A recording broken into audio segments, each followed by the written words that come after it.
Hello बच्चों, सबसे पहले good evening all of you. बच्चों, आज के सेशन में आप सभी का स्वागत है और आज का सेशन बहुत मस्त होने वाला है।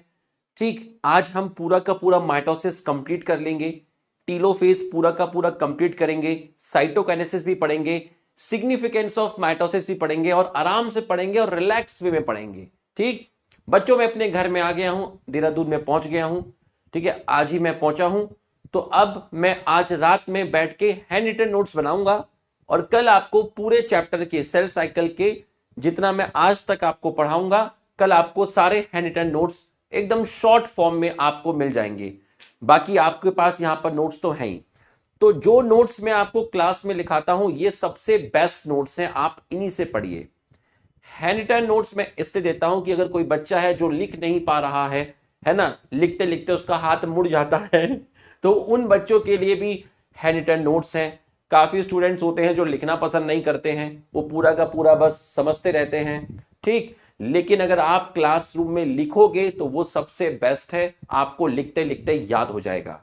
तो जो नोट्स क्लासरूम में होते हैं ये सबसे बेस्ट नोट्स हैं। इसके बाद आपको कुछ भी करने की जरूरत नहीं है, किसी भी हैंड रिटन नोट्स की जरूरत नहीं है। बट मैं फिर भी आपको देता हूं, ठीक है, क्योंकि मैं अपना फर्ज निभा रहा हूं। इतना बड़ा बैच है, इतने सारे स्टूडेंट्स हैं, इतनी सारी डाइवर्सिटी है, पता नहीं कौन किस तरीके से पढ़ना पसंद करता हो।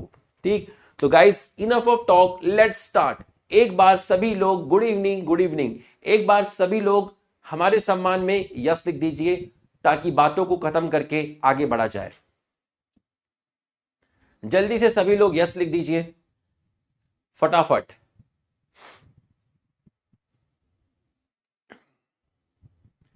जल्दी से यस लिख दीजिए। हाँ, यस आ गया है। ठीक है, पूरा पेन चलाना यहां पर और नोट्स बनाना जो भी यहां लिख रहा हूं। अगर नोट्स नहीं लिखोगे तो भाई बर्बाद हो जाओगे। ठीक है, नोट्स नहीं लिखोगे तो बर्बाद हो जाओगे। दुनिया का कुछ भी कर लो, सिलेक्शन नहीं होगा, पहले बता रहा हूं। क्लास में अगर नोट्स नहीं लिखे, जो टीचर समझा रहा है क्लास के साथ नहीं लिखे, तो भस्म हो जाओगे, बर्बाद हो जाओगे। ठीक, चलिए टॉपिक डाल लेते हैं, हेडिंग। क्या पढ़ने वाले हैं हम आज? आज हम आपका टीलोफेज पढ़ेंगे और आपका साइटोकाइनेसिस पढ़ेंगे। ठीक, और एक और चीज पढ़ेंगे, सिग्निफिकेंस ऑफ माइटोसिस, ये हम लोग पढ़ने वाले हैं। तो बच्चों यहां पहुंचने से पहले मैं आपको एक बार कल वाली स्लाइड पे लेके जाता हूं। एनाफेज पे मैं आपको लेके जाता हूं। ठीक है, कल हमने एनाफेज तक पढ़ लिया था। ठीक है, अब आप देखिए, ये जो शेप आपको दिख रहा है, ये वी शेप दिख रहा है, मतलब लग रहा है कि क्रोमोसोम मेटासेंट्रिक है। ये देखिए शेप, देखिए सेंट्रोमियर की पोजीशन सेंटर में है, सेंट्रोमियर की पोजीशन सेंटर में है और दोनों आर्म्स इक्वल हैं, दोनों आर्म्स इक्वल हैं। तो बच्चों अगर कोई पूछे कि वो कौन सा फेस है जहां पर क्रोमोसोम का शेप स्टडी कर सकते हो, एनाफेस। क्रोमोसोम का साइज, क्रोमोसोम का नंबर, क्रोमोसोम का मॉर्फोलॉजी स्टडी करने के लिए मेटाफेस था, बट क्रोमोसोम का शेप स्टडी करने के लिए एनाफेस है। तो एनाफेस में क्रोमोसोम का सिर्फ सिर्फ शेप स्टडी करते हैं, बाकी जो भी कैरेक्टर है, साइज, मॉर्फोलॉजी, नंबर, वो हम मेटाफेस में स्टडी करते हैं। तो बच्चों अगर मैं आपसे पूछूं, अब हम हेडिंग क्या डालेंगे? हम हेडिंग डालेंगे आपका एनाफेस। हम पढ़ रहे थे, डायग्राम हमने बना लिया था एनाफेस का। ठीक, डायग्राम हमने बना लिया था एनाफेस का। ठीक है, तो एनाफेस के अंदर आप एक पॉइंट और लिख दीजिएगा वहीं पर, शेप ऑफ क्रोमोसोम स्टडी। और जो एनाफेस होता है वो शॉर्ट फेस होता है। एनाफेस जो होता है वो आपका शॉर्टेस्ट फेज होता है, ये आप याद रखेंगे। एनाफेज आपका शॉर्टेस्ट फेज होता है। और मैंने आपको बताया था कि यहां क्रोमोसोम का नंबर डबल हो गया, ठीक है, 4 से क्रोमोसोम कितने हो गए, 8। फिर मैंने आपको बताया था कि आप अगर 4 कंप्लीट रोटी खाओगे तब भी आपके शरीर में उतना ही न्यूट्रिएंट्स आएगा। अगर आप उन 4 रोटी को हाफ हाफ करके खाओगे, तो 4 फुल चपाती खाओ या फिर 8 हाफ चपाती खाओ, 4 फुल चपाती खाओ या फिर 8 हाफ चपाती खाओ, न्यूट्रिएंट वैल्यू जो इंग्रेडिएंट्स है वो सेम आएंगे। तो अगर 4 क्रोमोसोम का मतलब 4C डीएनए था, क्योंकि आपका डीएनए क्या हो गया था, डबल हो गया था, है ना। ये देखिए 2C 2C 4C 4C 4C 4C, तो एनाफेज में भी आपका क्या था, 4C था। यहां तक मैं आपको पढ़ा चुका था, यहां तक मैं आपको पढ़ा चुका था। अब आप एनाफेज के बाद जो नेक्स्ट हेडिंग डालने वाले हैं, एनाफेज के बाद जो आप नेक्स्ट हेडिंग डालेंगे वो आप डालेंगे टीलोफेज, वो आप डालेंगे टीलोफेज। तो नेक्स्ट जो हेडिंग आप डालेंगे वो आप डालेंगे टीलोफेज। टीलोफेज हेडिंग डालिए, ये आपने हेडिंग डाली है टीलोफेज। ध्यान से समझना और फील करना, टीलोफेज आप हेडिंग डालेंगे, ठीक है। अब ये क्रोमोसोम अपोजिट पोल पे पहुंच गए हैं, ये क्रोमोसोम अपोजिट पोल पे पहुंच गए हैं, बिल्कुल सही है, क्रोमोसोम अपोजिट पोल पे पहुंच गए हैं। तो टीलोफेज क्या होता है, सबसे पहले मैं आपका इतना पोर्शन, ठीक है, टीलोफेज में आपका इतने पोर्शन पे तो डायग्राम बनेगा, यहां पर आपका डायग्राम बनेगा और यहां हम लिखेंगे टीलोफेज को आप बोलते हैं reverse of prophase, reverse of prophase.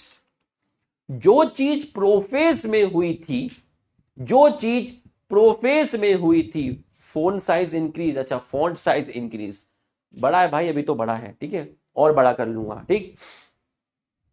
जो चीज प्रोफेज में हुई थी उसकी उल्टी चीज, उसकी रिवर्स टीलोफेज में होती है। सर प्रोफेज में स्पिंडल फाइबर फॉर्म्ड हुई थी, तो अगर प्रोफेज में स्पिंडल फाइबर फॉर्म्ड हुई थी तो यहां पर स्पिंडल फाइबर डिसॉल्व होगी। डिसॉल्व का मतलब है डिसअपियर होगी। स्पिंडल फाइबर आपकी डिसअपियर होगी, यहां पर स्पिंडल फाइबर डिसअपियर होगी। प्रोफेज में स्पिंडल फाइबर आई थी, यहां स्पिंडल फाइबर डिसअपियर होगी, ठीक।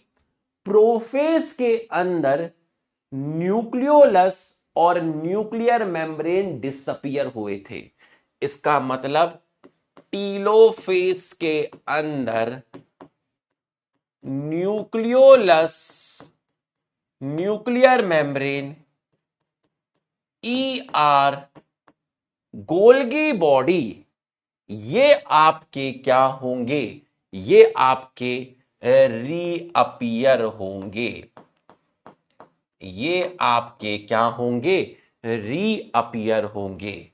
तो ये आपके रीअपियर होंगे, तो हम इसको spindle fibre disappear, spindle fibre आपका डिसअपियर, ठीक। और तीसरा पॉइंट है nucleolus, nuclear membrane, ER, Golgi body, reappear. जो चीज प्रोफेज में हुई, अभी डायग्राम बना के समझाऊंगा, अभी समझाऊंगा, अभी इजी पॉइंट लिख रहा हूं, अभी डायग्राम में समझाऊंगा, ठीक। जो चीज प्रोफेज में हुई उसकी रिवर्स चीज टीलोफेज में होगी। सर प्रोफेज के एंड होते होते न्यूक्लियोलस न्यूक्लियर मेम्ब्रेन गायब हो गए थे, गोल्गी बॉडी ईआर गायब हो गए थे, यहां पर वापस आएंगे। रिवर्स ऑफ प्रोफेस इसको बोलते हैं। प्रोफेस में स्पिंडल फाइबर फॉर्म्ड हुई थी, यहां पर स्पिंडल फाइबर जो है आपकी वो डिसअपियर हो जाएगी। ठीक है, सब प्रोफेस में हम क्रोमैटिन से क्रोमोसोम की तरफ गए थे, मतलब कंडेंसेशन स्टार्ट हुआ था। यहां पर डीकंडेंसेशन ऑफ क्रोमोसोम अकर। इसका मतलब यहां आप अगर डीकंडेंसेशन होगा तो इसका मतलब यहां आप क्रोमोसोम से क्रोमैटिन की तरफ जा रहे हो। इसका मतलब यह हुआ कि टीलोफेस में चीजें उल्टी होंगी। आप क्रोमोसोम से कहां जा रहे हो? आप क्रोमोसोम से क्रोमैटिन की तरफ जा रहे हो। क्रोमोसोम से क्रोमैटिन की तरफ जा रहे हो।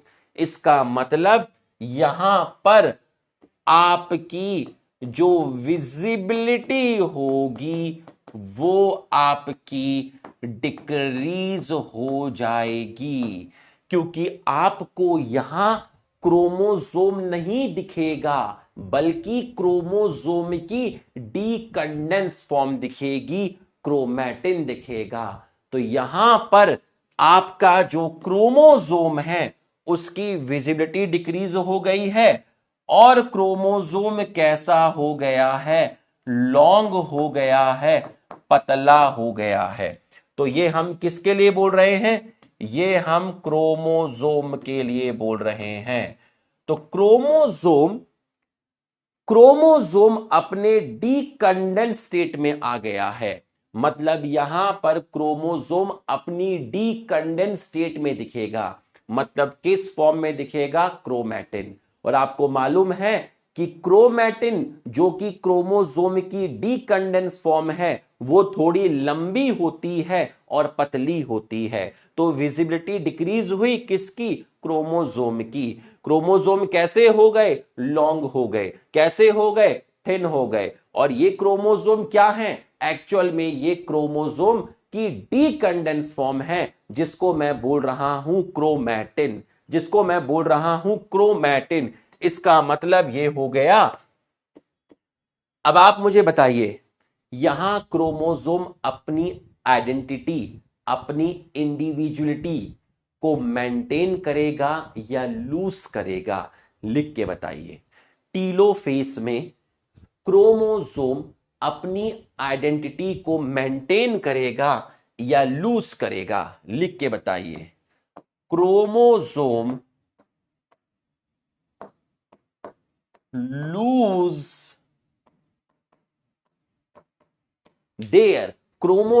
लूज देयर आइडेंटिटी, अपनी पहचान खो रहा है।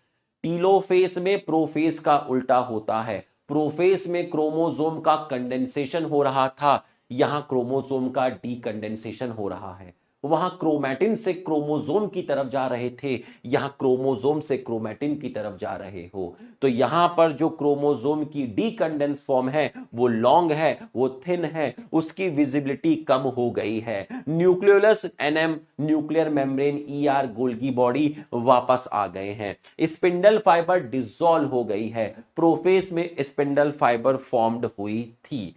ठीक, अब ध्यान से देखिएगा, मैं डायग्राम बना रहा हूं, ध्यान से देखिएगा। ठीक है, ध्यान से देखिएगा। तो ये मैंने आपकी सेल बना दी है, ध्यान से देखिएगा, एकदम ध्यान से। ठीक है, ये मैंने आपकी सेल बना दी है। ठीक है, अब आप यहां पर देखिएगा, जो क्रोमोसोम अपोजिट पोल पर पहुंचे थे, अब ये क्रोमोसोम डीकंडेंसेशन की तरफ जाएंगे, ये क्रोमोसोम डीकंडेंसेशन की तरफ जाएंगे। तो मैं क्या बोलूंगा, मैं बोलूंगा कि जो क्रोमोसोम अपोजिट पोल पे पहुंचे थे, रीच एट अपोजिट पोल, जो क्रोमोसोम अपोजिट पोल पे पहुंचे थे वो डीकंडेंसेशन होना स्टार्ट हो जाएंगे। Chromosome reach at opposite pole, reach at opposite pole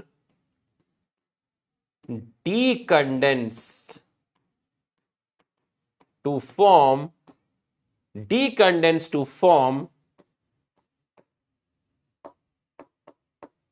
chromatin, decondense to form chromatin. अब देखिए मैं इनका डीकंडेंसेशन करूंगा, इसका मतलब जो क्रोमोसोम मैं अब बनाऊंगा वो बहुत अच्छी तरीके से नहीं बनाऊंगा, ठीक है, वो मैं डीकंडेंस फॉर्म में बनाऊंगा, ठीक, और इनसे लंबे बनाऊंगा, इनसे पतले बनाऊंगा।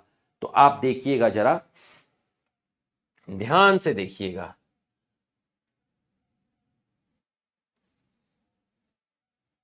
ध्यान से देखिएगा, है ना, 1 2 3 4, ये देखिए 4 क्रोमोसोम थे, मैंने भी 4 बनाए, नीचे 4 थे, मैंने भी नीचे कितने बनाए, 1 2 3 4, ऊपर था येलो, नीचे था रेड, ठीक, yellow yellow yellow yellow, red red red red. तो जो क्रोमोसोम एनाफेज पर प्रेजेंट थे अपोजिट पोल पे, वो क्रोमोसोम टीलोफेज स्टेज में डीकंडेंस होना स्टार्ट हो गए। तो अब आपको जो चीज दिख रही है वो क्रोमोसोम की कौन सी फॉर्म दिख रही है, वो क्रोमोसोम की आपको डीकंडेंस फॉर्म दिख रही है। तो ये जो आपको दिख रही है ये आपको डीकंडेंस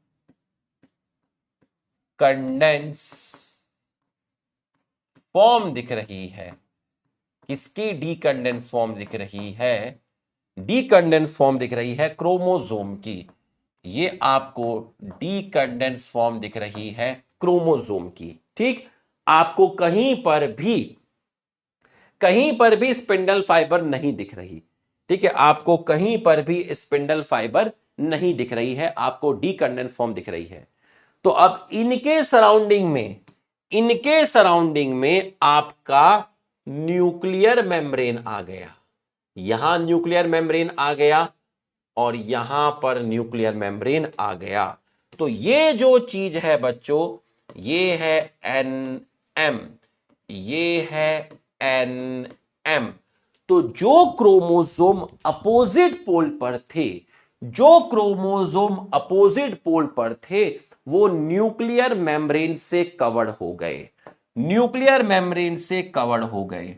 और ये जो स्ट्रक्चर है आपका ग्रीन कलर से, ये है आपका न्यूक्लियोलस, ये है न्यूक्लियोलस। तो chromosome reach at opposite pole, decondense to form chromatin and covered bye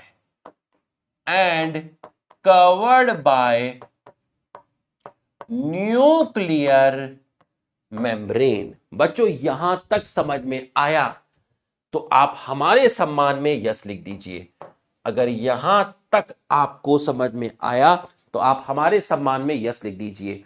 जो क्रोमोसोम एनाफेज पर अपोजिट पोल पर थे वो क्रोमोसोम टीलोफेस में डीकंडेंस होकर क्रोमैटिन बना रहे हैं, उनकी विजिबिलिटी कम हो रही है, उनकी इंडिविजुअलिटी कम हो रही है, वो अपनी आइडेंटिटी को लूज कर रहे हैं, वो डीकंडेंस फॉर्म ऑफ क्रोमोसोम की फॉर्म में आ चुके हैं, वो क्रोमैटिन की फॉर्म में आ चुके हैं, पहले से उनकी विजिबिलिटी कम हो गई है, वो पहले से लंबे हो गए हैं, पहले से पतले हो गए हैं और उनके सराउंडिंग में न्यूक्लियर मेम्ब्रेन आ गई है। ठीक है, अभी पूरा नहीं हुआ है टीलोफेज, ठीक है। अब और ये जो आपको दिख रहा है, ये जो दिख रहा है, ये है साइटोप्लाज्म। ये भी तो बटेगा, ये भी तो बटेगा, अरे ये भी तो बटेगा। तो यहां पर टीलोफेज में कैरियोकाइनेसिस कंप्लीट हो गया, दो न्यूक्लियस फॉर्म्ड हो गए, karyokinesis completed, karyokinesis completed, karyokinesis completed, दो न्यूक्लियस फॉर्म्ड हो गए, कैरियोकाइनेसिस कंप्लीटेड, कैरियोकाइनेसिस कंप्लीटेड, दो न्यूक्लियस फॉर्म्ड हो गए। ठीक, अब सुनना, अभी पूरा नहीं हुआ है टीलोफेज, अभी पूरा नहीं हुआ है टीलोफेज, पर मैं आपको कुछ दिखाना चाहता हूं, ध्यान से देखिएगा। देखो इनके अंदर क्रोमोसोम कैसे बनाए हैं आप कहोगे सर कुछ दिख ही नहीं रहा है, आप कहोगे सर कुछ दिख ही नहीं रहा है, ठीक है, आप कहोगे कुछ दिख नहीं रहा है, मैं कहूंगा तुझे ब्लू और रेड कलर तो दिख रहा है ना, हाँ ये डीकंडेंस फॉर्म है क्रोमोसोम की। देख जरा, देख यहां पर 4 क्रोमोसोम कैसे दिखाए हैं, रेड ब्लू करके दिखाए हैं, यहां पर रेड ब्लू मतलब इतने खतरनाक दिखाए हैं, अगर इतने खतरनाक मैं दिखा दूंगा तो तुम्हें फिर समझ नहीं आएगा, ठीक है। तो अब आप देखिए, eight the beginning of final stage of karyokinesis, ठीक है, फाइनल स्टेज ऑफ कैरियोकाइनेसिस मतलब बिगिनिंग ऑफ किसके, टीलोफेज में, वो क्रोमोसोम जो कि पहुंचे थे अपने रिस्पेक्टिव पोल पे, कब पहुंचे थे, एनाफेज में पहुंचे थे, उनके साथ क्या हुआ, डीकंडेंसेशन हुआ और उन्होंने अपनी इंडिविजुअलिटी का मतलब होता है आइडेंटिटी को लूज कर दिया। तो chromosome cluster at opposite spindle pole and their identity is lost as a discrete element. Discrete का मतलब होता है सेपरेट, डिस्क्रीट का मतलब होता है आपका separate. The individual chromosome can no longer be seen, individual chromosome can no longer be seen and each set of chromatin tends to collect at each of two pole। मतलब जो individual chromosome था वो अब आपको दिख नहीं रहा है, बल्कि वो क्रोमोसोम आपको क्रोमैटिन की फॉर्म में दिख रहा है, ठीक है। Nuclear envelope develop around the chromosome clustered at each pole forming two daughter nucleus. Nuclear envelope develop हो गए किसके अराउंड, क्रोमोसोम। क्रोमोसोम का मतलब क्या है, क्रोमोसोम का मतलब है यहां पर डीकंडेंस क्रोमोसोम। डीकंडेंस क्रोमोसोम के सराउंडिंग में आपकी न्यूक्लियर एनवेलप फॉर्म्ड हो गई, तो आपके दो डॉटर न्यूक्लियर फॉर्म्ड हो गए, न्यूक्लियोलस गोल्गी कॉम्प्लेक्स और ER जो हैं आपके वापस से रिफॉर्म्ड हो गए, आपके वापस से रिफॉर्म्ड हो गए, ठीक। ये आपके क्या हैं, ये आपके हैं सेंट्रियोल। इसका मतलब सेंट्रियोल सिर्फ एनिमल में होते हैं, तो जो ये सेल दिखाई गई है वो एनिमल सेल दिखाई गई है। बच्चों यहां तक आपको समझ में आया तो आप यस लिखिए। फिर मैं एक खतरनाक चीज बताऊंगा, यहां तक समझ में आया तो आप यस लिखिए, लव यू सर अरे लव यू दीवाने यहां तक समझ में आया तो यस लिखिए। एक हैप्पी बर्थडे सृष्टि कर रहा है, अरे दीवाने पढ़ाई कर बेटा, यहां वहां चैट में हैप्पी बर्थडे कर रहा है, कैसे काम चलेगा है। अरे तुम्हारी माताजी पिताजी ने तुम्हें यहाँ भेजा है कि तुम पढ़ाई करें, तुम वहां सृष्टि के साथ हैप्पी बर्थडे कर रहे हैं, ये सही नहीं है। ये मेरे समाज में क्या हो रहा है, यहां फोकस कर बेटा, है ना, यहां फोकस कर। चलो अब एक क्लाइमेक्स देता हूं, ठीक है, छोटा सा क्लाइमेक्स देता हूं, गूज़बम्प लेना, ठीक है। चलिए ठीक है सर, ये चीज तो समझा सर, साइटोप्लाज्म का तो डिस्ट्रीब्यूशन अभी हुआ ही नहीं, इस सेल का जो साइटोप्लाज्म है वो तो बटा ही नहीं। आप तो साइटोप्लाज्म को शुरू से लेके घूम रहे हो, आप तो साइटोप्लाज्म को शुरू से लेके घूम रहे हो, ये देखिए साइटोप्लाज्म को शुरू से लेके घूम रहे हो, तो साइटोप्लाज्म तो बराबर बटा ही नहीं, साइटोप्लाज्म तो बराबर बटा ही नहीं। टीलोफेज के अंदर ही साइटोकाइनेसिस होती है। तो जब दो न्यूक्लियस फॉर्म्ड हो जाते हैं, कैरियोकाइनेसिस कंप्लीट हो जाती है। जब दो न्यूक्लियस फॉर्म्ड हो गए, कैरियोकाइनेसिस कंप्लीट हो गई, तो बच्चों इसी दौरान साइटोकाइनेसिस भी होगी। तो इसी दौरान आफ्टर कैरियोकाइनेसिस, जब आपका कैरियोकाइनेसिस हो गया, आफ्टर कैरियोकाइनेसिस साइटोकाइनेसिस आकर, साइटोकाइनेसिस आकर, साइटोकाइनेसिस आकर। तो अब जब कैरियोकाइनेसिस हो गई, दो न्यूक्लियस फॉर्म्ड हो गए, तो सेल दो नहीं बनी है, सेल तो अभी एक ही बनी है, बट न्यूक्लियस दो बने हैं। सेल एक है, न्यूक्लियस दो है, सेल एक है, न्यूक्लियस दो है। कैरियोकाइनेसिस पर सेल एक है, न्यूक्लियस दो है, बट हमें सिर्फ दो न्यूक्लियस ही फॉर्म नहीं करने, हमें सेल का साइटोप्लाज्म इक्वली बांटना है। तो यहां अब होगी साइटोकाइनेसिस। तो साइटोकाइनेसिस जब यहां होगी, साइटोकाइनेसिस जब यहां होगी कैरियोकाइनेसिस के बाद, तो आपकी दो सेल फॉर्म्ड होंगी, आपकी दो सेल फॉर्म्ड होंगी, आपकी दो सेल फॉर्म्ड होंगी, यहां से आपकी दो सेल फॉर्म्ड होंगी, यहां से आपकी दो सेल फॉर्म्ड होंगी, यहां से आपकी दो सेल फॉर्म्ड होंगी, ठीक। और इसके अंदर देखिए यहां से आपकी दो सेल फॉर्म्ड होंगी, ये रही दो सेल, एक सेल में ये न्यूक्लियस जाएगा और एक सेल में ये न्यूक्लियस जाएगा, एक सेल में ये न्यूक्लियस जाएगा और एक सेल में आपका ये न्यूक्लियस जाएगा। यहां से दो सेल बनी, तो एक सेल में ये न्यूक्लियस आया और एक सेल में ये न्यूक्लियस आया। इसका साइटोप्लाज्म, इसका साइटोप्लाज्म आधा यहां पर आ गया, इसका साइटोप्लाज्म आधा यहां पर आ गया, ठीक, यहां पर आ गया। और ये है आपका न्यूक्लियोलस, ये है आपका न्यूक्लियोलस, ठीक। तो अगर मैं आपको बोला, सवालों के जवाब देना बहुत मजा आएगा।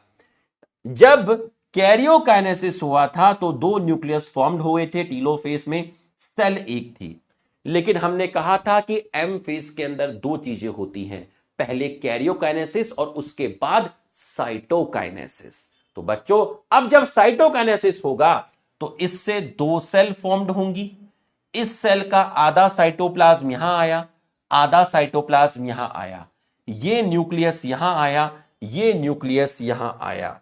तो अगर मैं क्रोमोसोम की डीकंडेंस फॉर्म आपको दिखाऊं, क्रोमोसोम की डीकंडेंस फॉर्म आपको दिखाऊं, थोड़ा बेटर इसलिए दिखा रहा हूं ताकि आपको काउंटिंग करने में आसानी हो। तो अब आप मेरे सवालों का जवाब दो, आप मेरे सवालों का जवाब दो, आप मेरे सवालों का जवाब दो। साइटोकाइनेसिस कंप्लीट हुआ, साइटोकाइनेसिस भी टीलोफेज स्टेज में ही होता है। तो बच्चों after cytokinesis, after cytokinesis two cells are formed, two cells are formed. अब आप मेरे को बताना, जब साइटोकाइनेसिस कंप्लीट हुआ, जब एम फेस कंप्लीट हुआ, जब साइटोकाइनेसिस कंप्लीट हुआ, जब साइटो व्हाट इज कैरियोकाइनेसिस, कौन है लुखा, ये कौन आया, ये कौन आया ये, अब ये सर व्हाट इज साइटोकाइनेसिस, कौन है ये हम नहीं बता पाएंगे, हम असमर्थ हैं बेटा। अब तू साइटोकाइनेसिस पूछ रहा है, छोड़ो, पढ़ाई करानी है। यहां देखो, कहां थे, क्या पूछ रहा था। जब साइटोकाइनेसिस कंप्लीट हुआ, मैंने चैट क्यों पढ़ ली, क्यों पढ़ी मैंने, क्यों पढ़ी, माइटोसिस कंप्लीट हुआ और बच्चा अब साइटोकाइनेसिस पूछ रहा है। बच्चों अगर अगर अगर अगर साइटोकाइनेसिस कंप्लीट हुआ, इसका मतलब एम फेज कंप्लीट हुआ। साइटोकाइनेसिस कंप्लीट हुआ मतलब एम फेज कंप्लीट हुआ, माइटोसिस कंप्लीट हुआ। तो आप मुझे बताओ, जब माइटोसिस कंप्लीट हुआ तो 2 सेल फॉर्म्ड हुई, बिल्कुल हुई।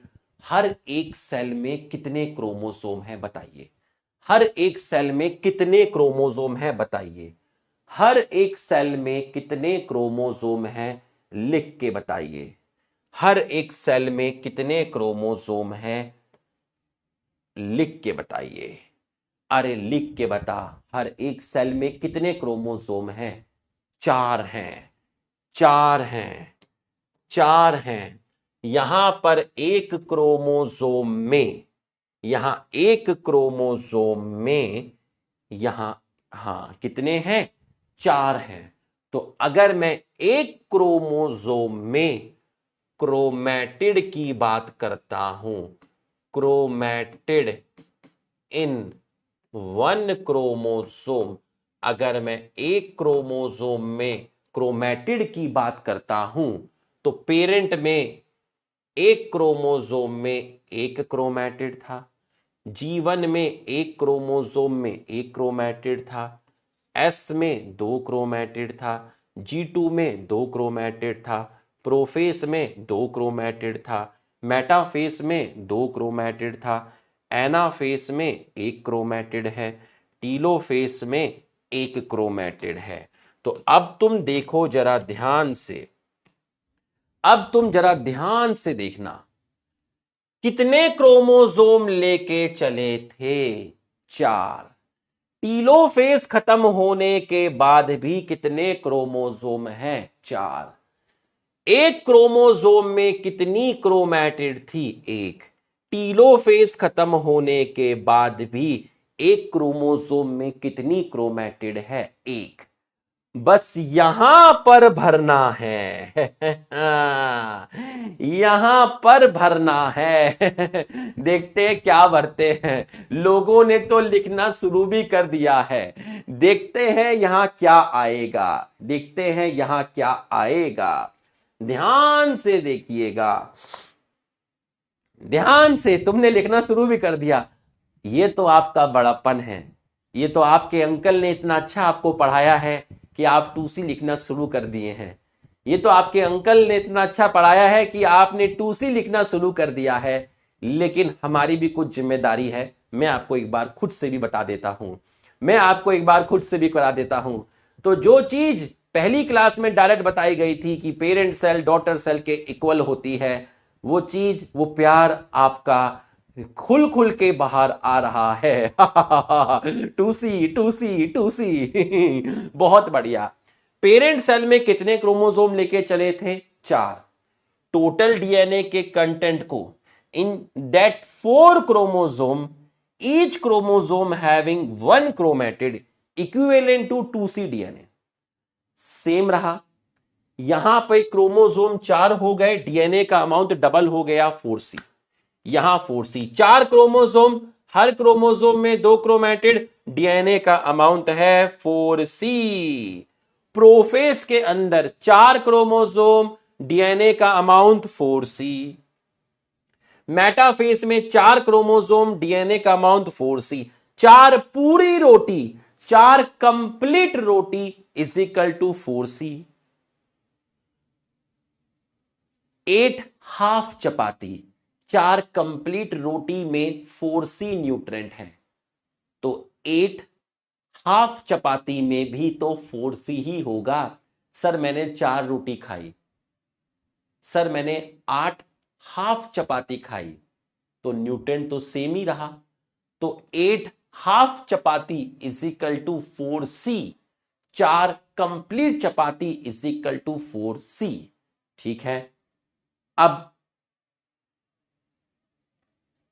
ध्यान से देखिएगा, ध्यान से, पलके ना झपक पाए। अब 4 हाफ चपाती, अगर 8 हाफ चपाती का मतलब 4C है अगर 8 हाफ चपाती का मतलब 4C है, अगर 8 हाफ चपाती का मतलब 4C है, तो फिर 4 हाफ चपाती का मतलब 2C हुआ। तो डीएनए का कंटेंट हर एक सेल में, डीएनए का कंटेंट हर एक सेल में आपका कितना है? 2C है। तो बच्चों, पेरेंट सेल और डॉटर सेल 4 4 2C 2C, एक क्रोमोसोम में एक क्रोमेटिड, एक क्रोमोसोम में एक chromatid. Parent cell daughter cell, ऐसा लगा जैसे सेम सेम, अरे ऐसा लगा जैसे सेम सेम, अरे ऐसा लगा जैसे सेम सेम। पेरेंट और डॉटर सेल, ऐसा लगा जैसे सेम सेम, अरे ऐसा लगा जैसे सेम सेम। बच्चों, फील हुआ तो यस लिख दीजिए, फील हुआ तो यस लिख दीजिए। अगर तुम्हें फील हुआ तो यस लिख दीजिए। अब वो लाइन जो कल रह गई थी एनाफेज की, अंकल जी कुछ नहीं भूलते, कल एक लाइन रह गई थी एनाफेज की, अब जरा वो लाइन पढ़िएगा, वो लाइन पढ़िएगा। ठीक है, वो लाइन पढ़ लिएगा। एनाफेज में ईच क्रोमोसोम जो मेटाफेज पे आए थे, each chromosome arrange at metaphase plate, वो क्रोमोसोम क्या करेंगे? स्प्लिट करेंगे। किस तरीके से स्प्लिट करेंगे? उनका पहले सेंट्रोमियर स्प्लिट करेगा। ठीक है, उनका पहले सेंट्रोमियर स्प्लिट करेगा simultaneously, and two daughter chromatid, two daughter chromatid, two daughter chromatid है ना, एक डॉटर क्रोमेटिड ये रही और एक डॉटर क्रोमेटिड ये रही। ठीक है, टू डॉटर क्रोमेटिड, एक क्रोमोसोम की एक डॉटर क्रोमेटिड ये रही और दूसरी डॉटर क्रोमेटिड ये रही। अब इन्हीं डॉटर क्रोमेटिड को बोलेंगे daughter chromosome of future daughter nucleus. Future daughter nucleus, future daughter nucleus.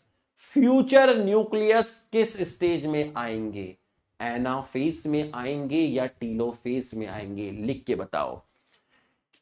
Future, इनका फ्यूचर क्या है? इनका फ्यूचर क्या है? इनका फ्यूचर क्या है? इनका फ्यूचर ये है, इनका फ्यूचर ये है। बट ये तो टीलोफेज में होगा ना, तभी कल एनाफेज पढ़ाते हुए कहा था कि ये लाइन छोड़ देना, क्योंकि जब तक टीलोफेज नहीं पढ़ाया जाएगा तब तक ये लाइन समझ आएगी नहीं, और टीलोफेज पढ़ाने के बाद ये लाइन समझाने की भी जरूरत नहीं पड़ती ठीक है, refer to as daughter chromosome of future daughter nucleus. तो फ्यूचर डॉटर न्यूक्लियस बनेगा टीलोफेज के अंदर। तो ये आपने पूरा का पूरा पढ़ लिया था, पूरा का पूरा आपने पढ़ लिया था। अब टीलोफेज हो गया है। ठीक, चलिए अब ये क्वेश्चन करेंगे,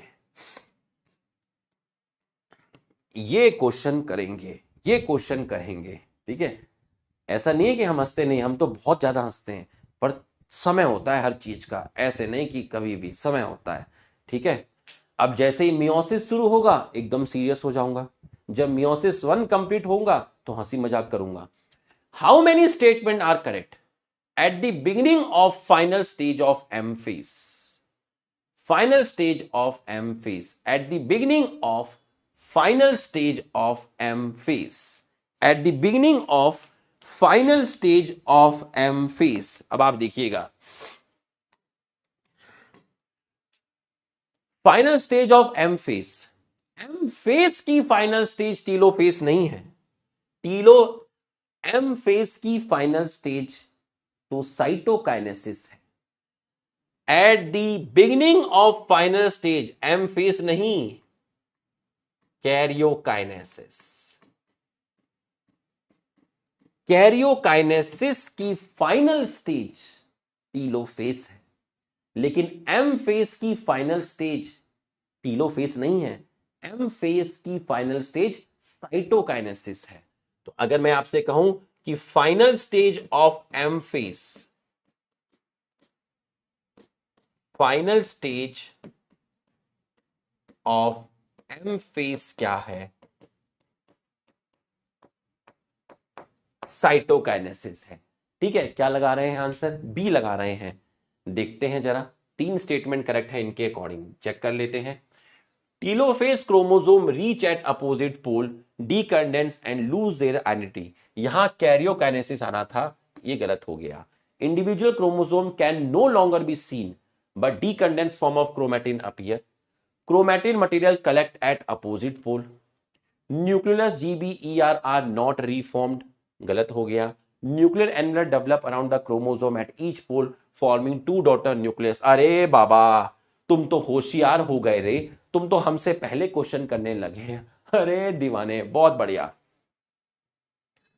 बहुत बढ़िया, ये आपने कर लिया है। अब ध्यान से देखिएगा, ध्यान से देखिएगा।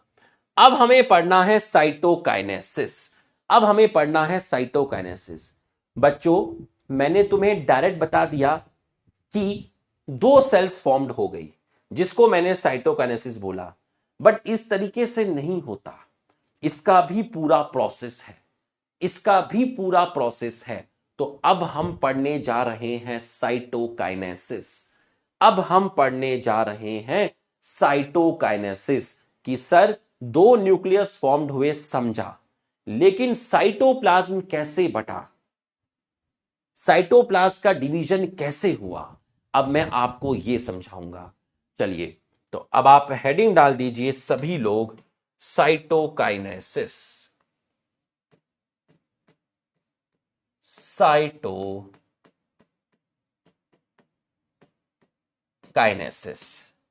सभी लोग हेडिंग डाल दीजिए cytokinesis.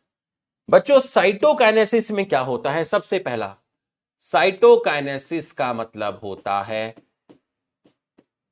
Division of cytoplasm.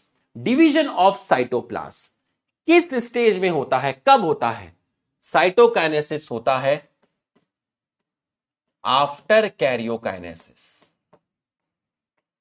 After karyokinesis किस स्टेज में होता है? ये होता है आपका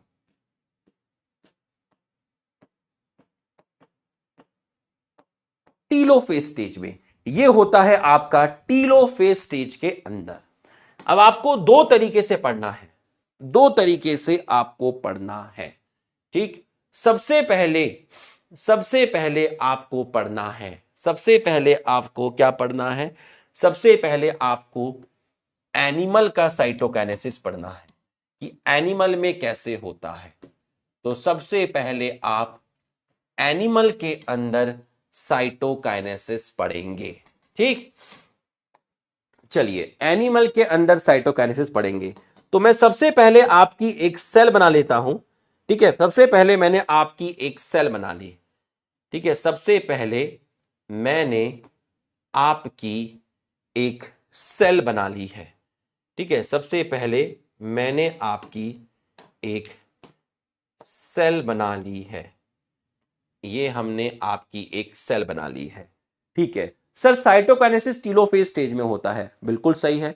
अगर साइटोकाइनेसिस टीलोफेज स्टेज में होता है, इसका मतलब अभी सेल किस स्टेज में है? अभी सेल टीलोफेज स्टेज में है। ठीक है सर। और आपने बताया कि साइटोकाइनेसिस कैरियोकाइनेसिस के बाद होता है। तो अगर साइटोकाइनेसिस कैरियोकाइनेसिस के बाद होता है, इसका मतलब दो न्यूक्लियस तो फॉर्म्ड हो चुके हैं। दो न्यूक्लियस फॉर्म्ड हो चुके हैं। दो न्यूक्लियस फॉर्म्ड हो चुके हैं। ठीक है। सेल टीलोफेज स्टेज में है। टीलोफेज स्टेज में स्पिंडल फाइबर फॉर्म्ड नहीं है, स्पिंडल फाइबर डिसॉल्व हो चुके हैं। ठीक है। आपको न्यूक्लियस दो दिख रहे हैं, मतलब कैरियोकाइनेसिस कंप्लीट हो गया है ना। आपका कैरियोकाइनेसिस क्या हो गया है? कंप्लीट हो गया है। एक मिनट ना। हाँ, आपका कैरियोकाइनेसिस क्या हो गया है? कंप्लीट हो गया है। ठीक है। सेल टीलोफेज स्टेज में है, कैरियोकाइनेसिस कंप्लीट हो गया है, दो न्यूक्लियस फॉर्म्ड हो चुके हैं। अब साइटोप्लाज्म को बराबर बराबर बांटना है। साइटोप्लाज्म को बराबर बराबर बांटना है। सेल का जो साइटोप्लाज्म है उसको बराबर बराबर बांटना है।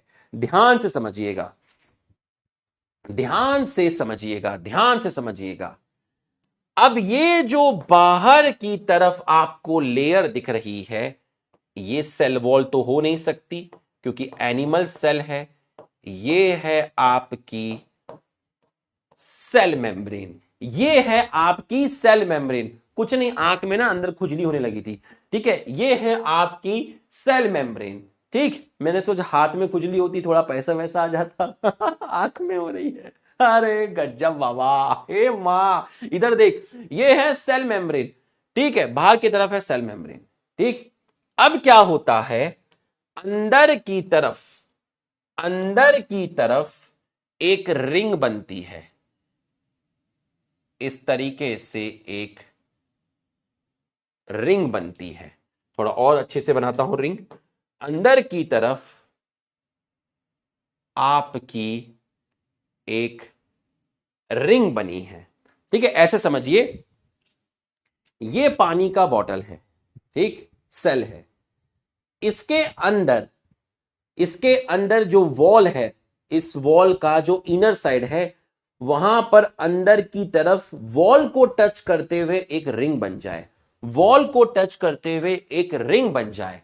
तो ये जो रिंग बनी है, ये जो रिंग बनी है, इस रिंग को आप बोलते हैं कॉन्ट्रैक्टाइल रिंग। इसको आप बोलते हैं कॉन्ट्रैक्टाइल रिंग। और ये कॉन्ट्रैक्टाइल रिंग जिस प्रोटीन की बनी है उसका नाम है एक्टिन एंड मायोसिन। एक्टिन और मायोसिन, एक्टिन और मायोसिन प्रोटीन, एक्टिन और मायोसिन प्रोटीन। ठीक, और ये प्रोटीन का नेचर कॉन्ट्रैक्टाइल होता है, मतलब इन प्रोटीन में कॉन्ट्रैक्शन होता है। तो अंदर सेल मेम्ब्रेन को टच करते हुए, अंदर सेल मेम्ब्रेन को टच करते हुए एक रिंग फॉर्म्ड हुई है, जिस रिंग को बोलते हैं कॉन्ट्रैक्टाइल रिंग। और कॉन्ट्रैक्टाइल रिंग जिस प्रोटीन की बनी है उसका नाम है एक्टिन मायोसिन प्रोटीन। और ये कॉन्ट्रैक्टाइल प्रोटीन है, ये कॉन्ट्रैक्टाइल प्रोटीन है। अब आप मेरे को बताइए, माइक्रोट्यूब्यूल ट्यूबलिन प्रोटीन से बना था, तो एक्टिन मायोसिन प्रोटीन से क्या बना था? Cell the unit of life में जाइए, बताइए, cell the unit of life में जाइए। अगर ट्यूबलिन प्रोटीन माइक्रोट्यूब्यूल बनाता है तो एक्टिन मायोसिन प्रोटीन क्या बनाता था? लिख के बताइए, लिख के बताइए। Sir block Kritika. ठीक है, ब्लॉक कृतिका। ठीक है, करते हैं अभी, है ना। माइक्रोफिलामेंट। मैम कृतिका और अमन का सब्सक्रिप्शन कैंसिल कर देंगे क्लास के बाद, है ना। अभी तो मैं पढ़ाने पे फोकस कर रहा हूं। Microfilament, microfilament, microfilament. अगर ट्यूबलिन प्रोटीन का मतलब माइक्रोट्यूब्यूल है तो एक्टिन मायोसिन प्रोटीन का मतलब माइक्रोफिलामेंट है। यहां बच्चे को माइक्रोफिलामेंट का रोल समझ में आता है, वहां नहीं आता, इसलिए मैंने वहां ज्यादा फोकस नहीं किया था, यहां समझ में आएगा।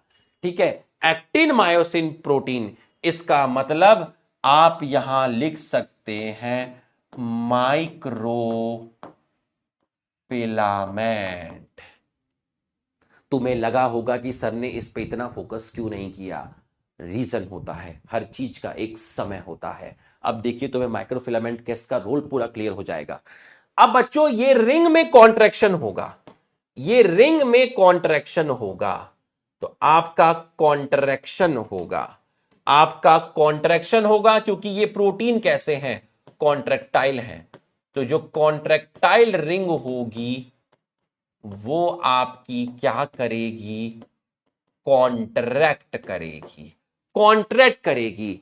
तो जब ये कॉन्ट्रैक्ट करेगी, पहले मुझे बनाने देना, पहले मुझे बनाने देना, जब ये कॉन्ट्रैक्ट करेगी, जब ये कॉन्ट्रैक्ट करेगी, जब ये कॉन्ट्रैक्ट करेगी, तो ये अंदर की तरफ किसको खींचेगी, ये अंदर की तरफ किसको खींचेगी, जब ये रिंग कॉन्ट्रैक्ट करेगी तो ये अंदर की तरफ किसको खींचेगी, जब ये रिंग कॉन्ट्रैक्ट करेगी तो पहले से थोड़ी छोटी हो गई हो, तुम पहले से थोड़ी छोटी हो गई हो, किसको अंदर की तरफ खींचेगी, ये देखिए किसको अंदर की तरफ खींचेगी, किसको अंदर की तरफ खींचेगी, सेल मेम्ब्रेन को अंदर की तरफ खींचेगी।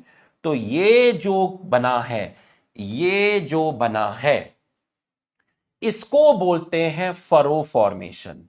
तो ये आपका क्या है, इसको बोलते हैं आप फरो फॉर्मेशन।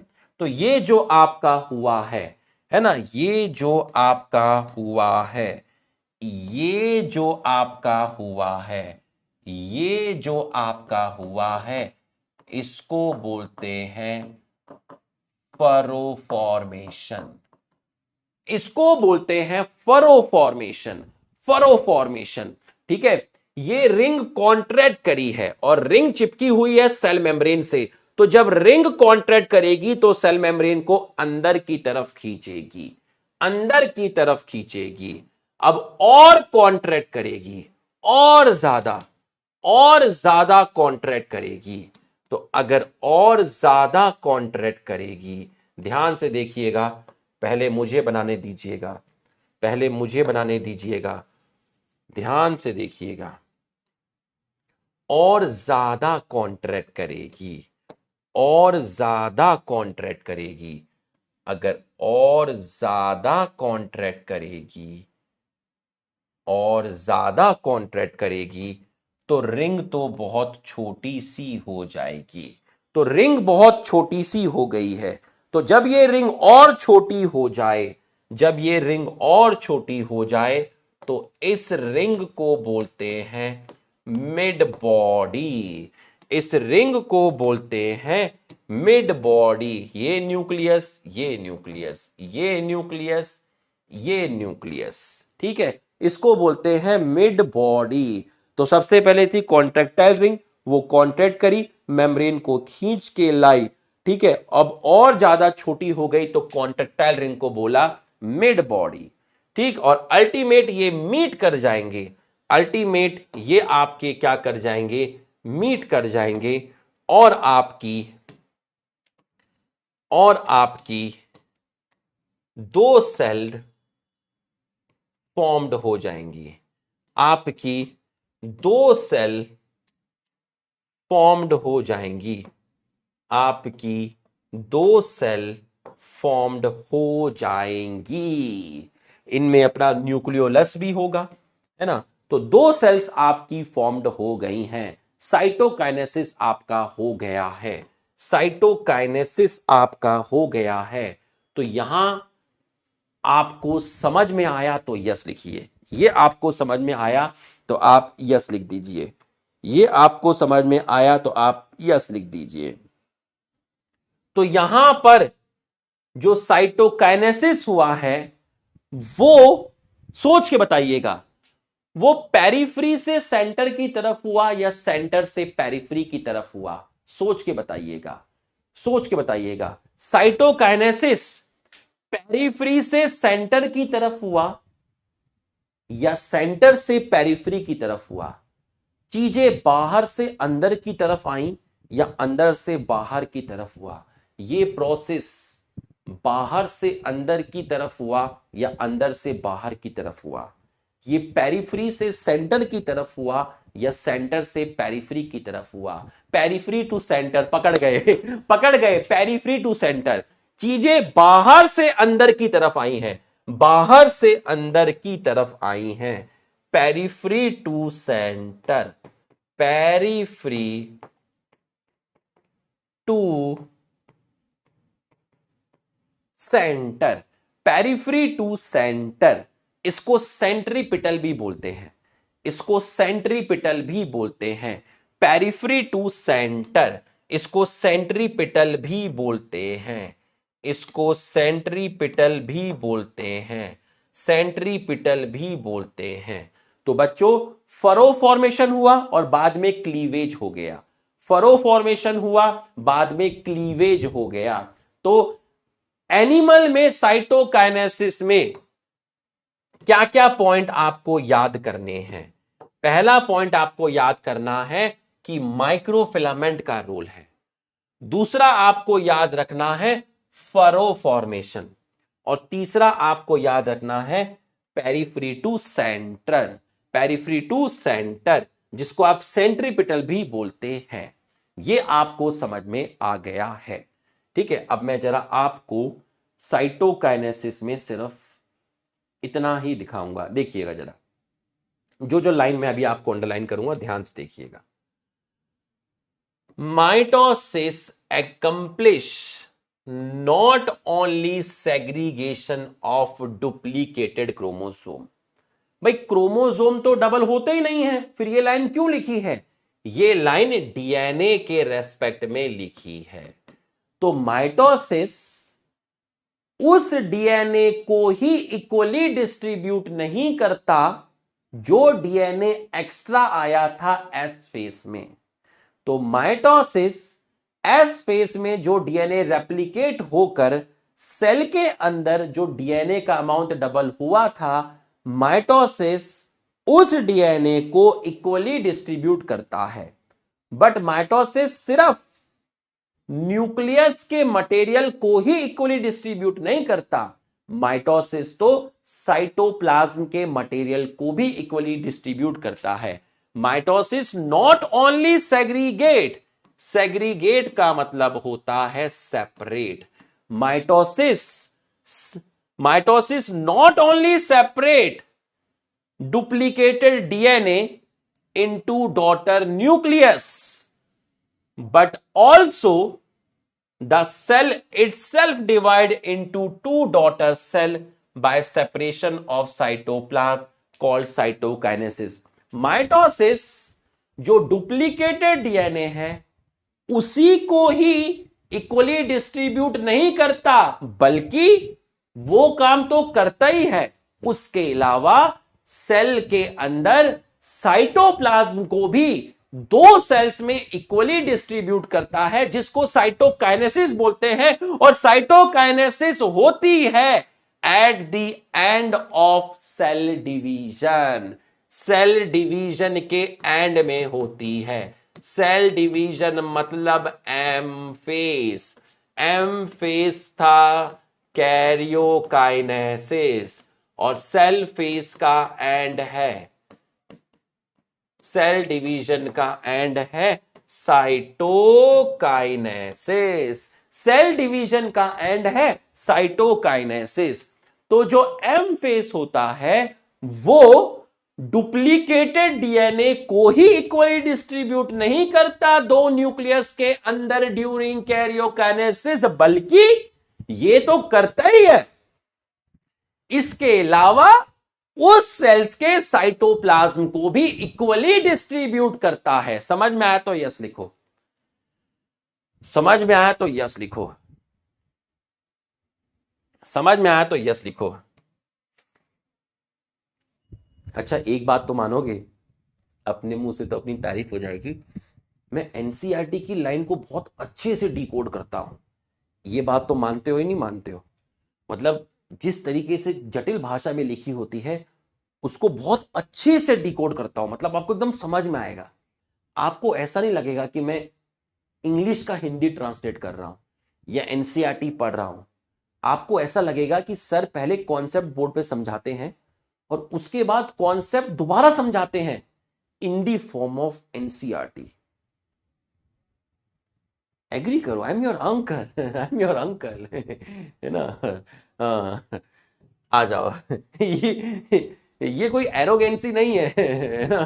13 साल पढ़ाने के बाद आदमी एरोगेंट नहीं रहता है, आदमी खत्म हो जाता है। छोटे बच्चों के साथ मजाक मजाक करता रहता है बस, ठीक है। हाँ, तो एरोगेंसी तब आती जब अगर नया नया शुरू किया होता, है ना? अब तो बुढ़ापे की उम्र में आ रहे हैं हम, है ना? देखिए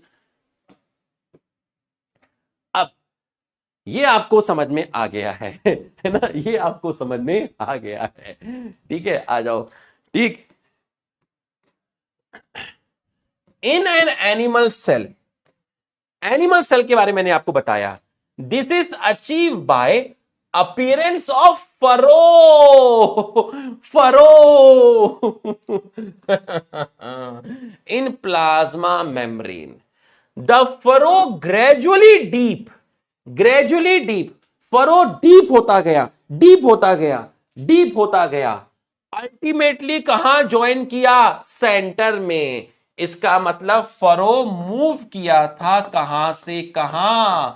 पेरीफ्री से सेंटर, पेरीफ्री से सेंटर, जिसकी वजह से सेल का साइटोप्लाज्म 2 पार्ट में डिवाइड हो गया। इतना मैंने आपको पढ़ाया है। अब मैं आपको पढ़ाऊंगा प्लांट का साइटोकाइनेसिस। तो बच्चों एक बार अगर यहां तक समझ में आ गया है तो अपने सर, अपने बड़े भैया, अपने अंकल के सम्मान में यस लिख दीजिए, क्योंकि हमारा सम्मान बने रहना भी बहुत जरूरी है, ठीक है? एक बार आप यस लिख दीजिए।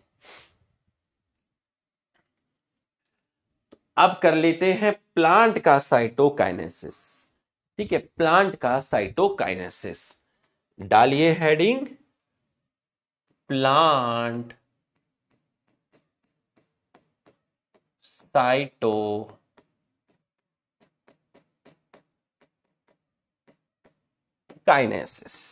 ठीक है? आप चाहो तो यहां लिख भी सकते हो, अगर आपका मन हो लिखने का। सेंट्रीपिटल, एनिमल के अंदर साइटोकाइनेसिस सेंट्रीपिटल होती है। आप चाहो तो लिख सकते हो, ठीक है? आप चाहो तो लिख सकते हो, लिख सकते हो। आ गया, वो आ गया, वो आ गया। चलो, प्लांट साइटोकाइनेसिस, फिर से एक सेल बना लीजिए। ओके, ये रहा, फिर से एक सेल हमने आपका बना लिया है। अब इसके अंदर 2 न्यूक्लियस बना लीजिए। ये लीजिए सर, 2 न्यूक्लियस बनाए हैं। इसका मतलब है कैरियोकाइनेसिस कंप्लीट हो गया है और सेल है आपकी टीलोफेज स्टेज में। कैरियोकाइनेसिस आपका कंप्लीट हो गया है और ये जो बाहर है ये सेल मेम्ब्रेन नहीं है, अब ये है सेल वॉल। ये है सेल वॉल। सेल वॉल के लिए एक वर्ड यूज किया है, इनएक्सटेंसिबल। थोड़ी इंग्लिश मेरी कमजोर है बट उस पे मत जाइएगा, मैं आपको वो वर्ड बोल दिखा देता हूं। हो सकता है बोलते हुए मैं सही से ना बोल पाऊं। इनएक्सटेंसिबल, ठीक है? एक वर्ड यूज किया है इनएक्सटेंसिबल। कहां हो तुम? ये रहा, ये देखिए, plant cell however enclosed by inextensible cell wall। Plant covered है इनएक्सटेंसिबल सेल वॉल से, प्लांट कवर्ड है इनएक्सटेंसिबल सेल वॉल से। तो बच्चों ये जो सेल वॉल है वो है इनएक्सटेंसिबल। अब इनएक्सटेंसिबल का मतलब क्या है? इनएक्सटेंसिबल का मतलब क्या है? इनएक्सटेंसिबल का मतलब क्या है? Not able to stretch. Cell membrane को तो खींच के ले आए थे, but cell wall not able to stretch, stretch नहीं कर सकती। इनएक्सटेंसिबल का मतलब होता है not able to stretch, not able to stretch. इसका मतलब प्लांट में साइटोकाइनेसिस उस तरीके से नहीं हो सकता जैसा कि एनिमल के केस में हुआ था। ठीक है, रिजिड, ठीक है रिजिड, ठीक है रिजिड, बहुत बढ़िया। तो रिजिड होगा तो स्ट्रेच भी नहीं करेगा, है ना। Not able to stretch, not able to stretch, इसका मतलब जैसे सेल मेम्ब्रेन को खींच के ले आए थे, ऐसे इसमें नहीं हो सकता। मतलब साइटोकाइनेसिस का कोई दूसरा तरीका ढूंढना पड़ेगा। कैसे होगा? टीलोफेस में स्पिंडल फाइबर डिसॉल्व हो जाता है, बिल्कुल हो जाता है। टीलोफेस में स्पिंडल फाइबर डिसॉल्व हो जाता है, बिल्कुल हो जाता है। लेकिन कुछ माइक्रोटिब्यूल इक्वेटर पे रह जाते हैं। ये देखिए, कुछ माइक्रोटिब्यूल इक्वेटर पे रह गए। पूरा स्पिंडल फाइबर डिसॉल्व हो चुका है, पूरा स्पिंडल फाइबर डिसॉल्व हो चुका है, बट बट बट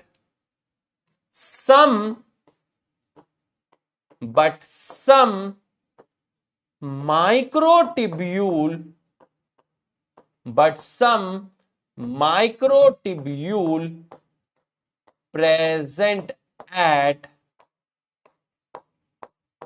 इक्वेटर। पूरे सेल के अंदर स्पिंडल फाइबर डिसॉल्व हो चुका है, डिसअपियर हो चुका है, क्योंकि सेल टीलोफेज स्टेज में है और टीलोफेज स्टेज में स्पिंडल फाइबर नहीं होता। मैंने आपको बताया था, मैंने आपको बताया था स्पिंडल फाइबर डिसअपियर, और हो भी गया है। थोड़ा बहुत स्पिंडल फाइबर बचा है, थोड़ा बहुत माइक्रोट्यूब्यूल बचा है, थोड़ा बहुत स्पिंडल फाइबर बचा है। कहां पर? इक्वेटर पर। तो जो इक्वेटर पर स्पिंडल फाइबर बचा है उसको बोलते हैं, उसको बोलते हैं फ्रेगमोप्लास्ट, उसको बोलते हैं फ्रेगमोप्लास्ट। तो कोई आपसे पूछे फ्रेगमोप्लास्ट क्या है, कोई आपसे पूछे कि फ्रेगमोप्लास्ट क्या है, अमन को क्यों ब्लॉक किया है? अरे दीवाने, अमन को क्यों ब्लॉक किया है ये तो बाद में देख लेंगे, कहीं अमन के चक्कर में तेरा खेला ना हो जाए। यहां पर देख, ठीक है, वो तो मैं इन चीजों से इन्वॉल्व नहीं होता हूं, ठीक है। तो यहां पर देख भाई, इधर देख, अमन को क्यों ब्लॉक किया है, आ जाओ। But some microtubule present at equator, कुछ माइक्रोट्यूब्यूल इक्वेटर पर प्रेजेंट है। इस माइक्रोट्यूब्यूल को बोलते हैं फ्रेगमोप्लास्ट, उसको बोलते हैं फ्रेगमोप्लास्ट। अब क्या हुआ? अब क्या हुआ? अब आपके क्या हुआ? अब आपका क्या हुआ? ध्यान से देखिएगा। अब आपका क्या हुआ? ध्यान से देखिएगा। वेसिकल ऑफ गोल्गी बॉडी, ठीक है, गोल्गी बॉडी के कुछ वेसिकल, ठीक है, एंडोप्लाज्मिक रेटिकुलम का भी रोल होता है, बट मेन रोल है गोल्गी बॉडी, एंडोप्लाज्मिक रेटिकुलम का भी होता है। Vesicle of Golgi body mix with phragmoplast, mix with phragmoplast. तो अब जो आपने बनाया था, अब जो आपने सेल बनाई थी, ये रही सेल, इस सेल के अंदर ये रहा, ये रही आपकी सेल, इस सेल के अंदर ये रहा आपका न्यूक्लियस, ये रहा न्यूक्लियस, और ये आपने बताया था फ्रेगमोप्लास्ट। इस फ्रेगमोप्लास्ट में आपके आके मिक्स हो गए vesicle of Golgi body, vesicle of Golgi body. तो जो नया स्ट्रक्चर आपका फॉर्म्ड हुआ है, इस स्ट्रक्चर को बोलते हैं सेल प्लेट। इस स्ट्रक्चर को बोलते हैं सेल प्लेट। तो सबसे पहला सीक्वेंस क्या है? सबसे पहला है फ्रेगमोप्लास्ट, फ्रेगमोप्लास्ट के बाद है सेल प्लेट। कोई आपसे पूछे फ्रेगमोप्लास्ट क्या है? हैप्पी बर्थडे भक्ति। अरे दीवानी, इधर देख ले। हाँ, यहां देखो बेटा, निपटा दिए जाओगे नहीं तो। यहां देखो, तो जो माइक्रोट्यूब्यूल सेल के सेंटर में रह गए थे, उन माइक्रोट्यूब्यूल को बोलते हैं फ्रेगमोप्लास्ट, और इनके साथ मिक्स हो जाते हैं गोल्गी बॉडी के वेसिकल्स। तो जो स्ट्रक्चर बनता है फ्रेगमोप्लास्ट और गोल्गी बॉडी के बाइंड होने से, उसको बोलते हैं सेल प्लेट। अब तीसरे में क्या होता है? तीसरे में होता है cell plate grow, cell plate grow from centre to periphery, from centre to periphery, centre to periphery. अब सेंटर से पेरिफेरी की तरफ, मतलब बाहर की तरफ, सेंटर से बाहर की तरफ, सेंटर से बाहर की तरफ अब आपका ये ग्रो करेगा। पहले आपका ऐसे था, इसमें आपके गोल्गी बॉडी के वेसिकल्स थे। अब ये सेंटर से पेरिफेरी की तरफ ग्रो करेगा, सेंटर से पेरिफेरी की तरफ ग्रो करेगा, सेंटर से पेरिफेरी की तरफ ग्रो करेगा, सेंटर से पेरिफेरी की तरफ ग्रो करेगा। और अब जो चीज बनी है, अब जो चीज आपकी बनी है, centre to periphery to form middle lamella, ये आपका अब जो बना है उसको आप बोलेंगे मिडिल लैमेला। तो सबसे पहले क्या था? फ्रेगमोप्लास्ट था, फिर सेल प्लेट आया, और फिर आया मिडिल लैमेला, फिर आया मिडिल लैमेला, फिर आया मिडिल लैमेला। बच्चों यहां तक आपको समझ में आया तो आप यस लिखिए, यहां तक आपको समझ में आया तो आप यस लिखिए, आपको समझ में आया तो आप यस लिखिए। अब जरा सोच के बताइएगा, अब जरा सोच के आप मेरे को बताइएगा। सेकंड डायग्राम समझा दीजिए। ले भाई समझो, ये है पहला डायग्राम जिसमें सेंटर पर कुछ माइक्रोट्यूब्यूल रह गए थे। टीलोफेस में स्पिंडल फाइबर डिसॉल्व होती है, टीलोफेस में स्पिंडल फाइबर डिसॉल्व होती है, हो भी गई।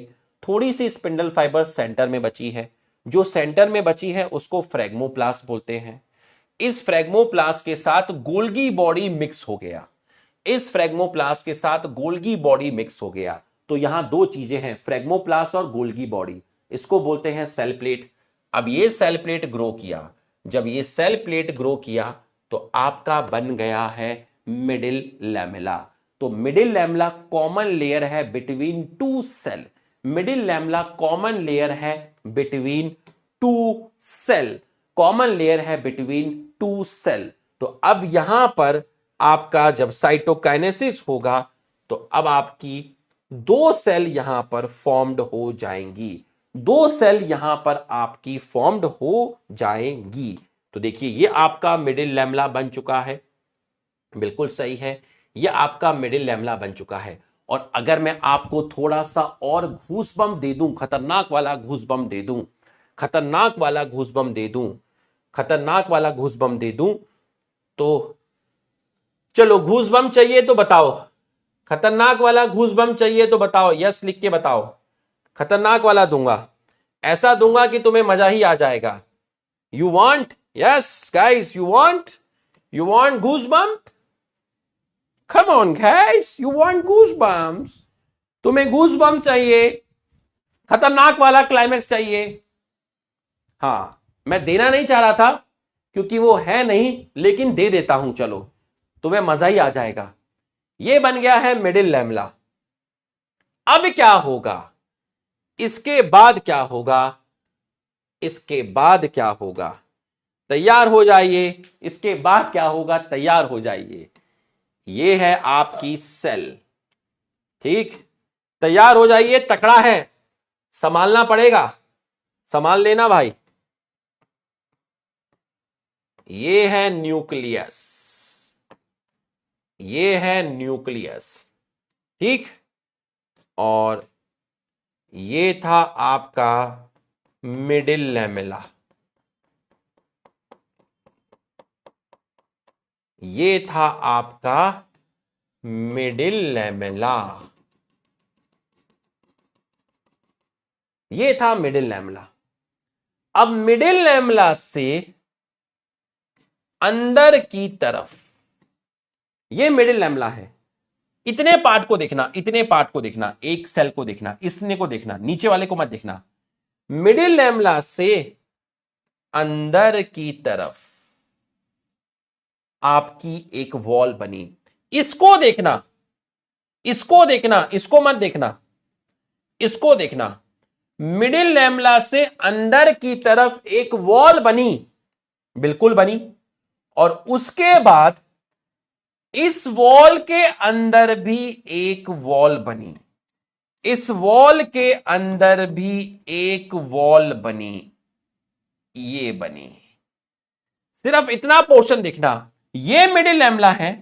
मिडिल लैमेला से अंदर की तरफ एक वॉल बनी जो मैंने पिंक कलर से दिखाई है, और उस वॉल से अंदर की तरफ एक और वॉल बनी जो मैंने रेड कलर से बनाई है। संभाल लेना।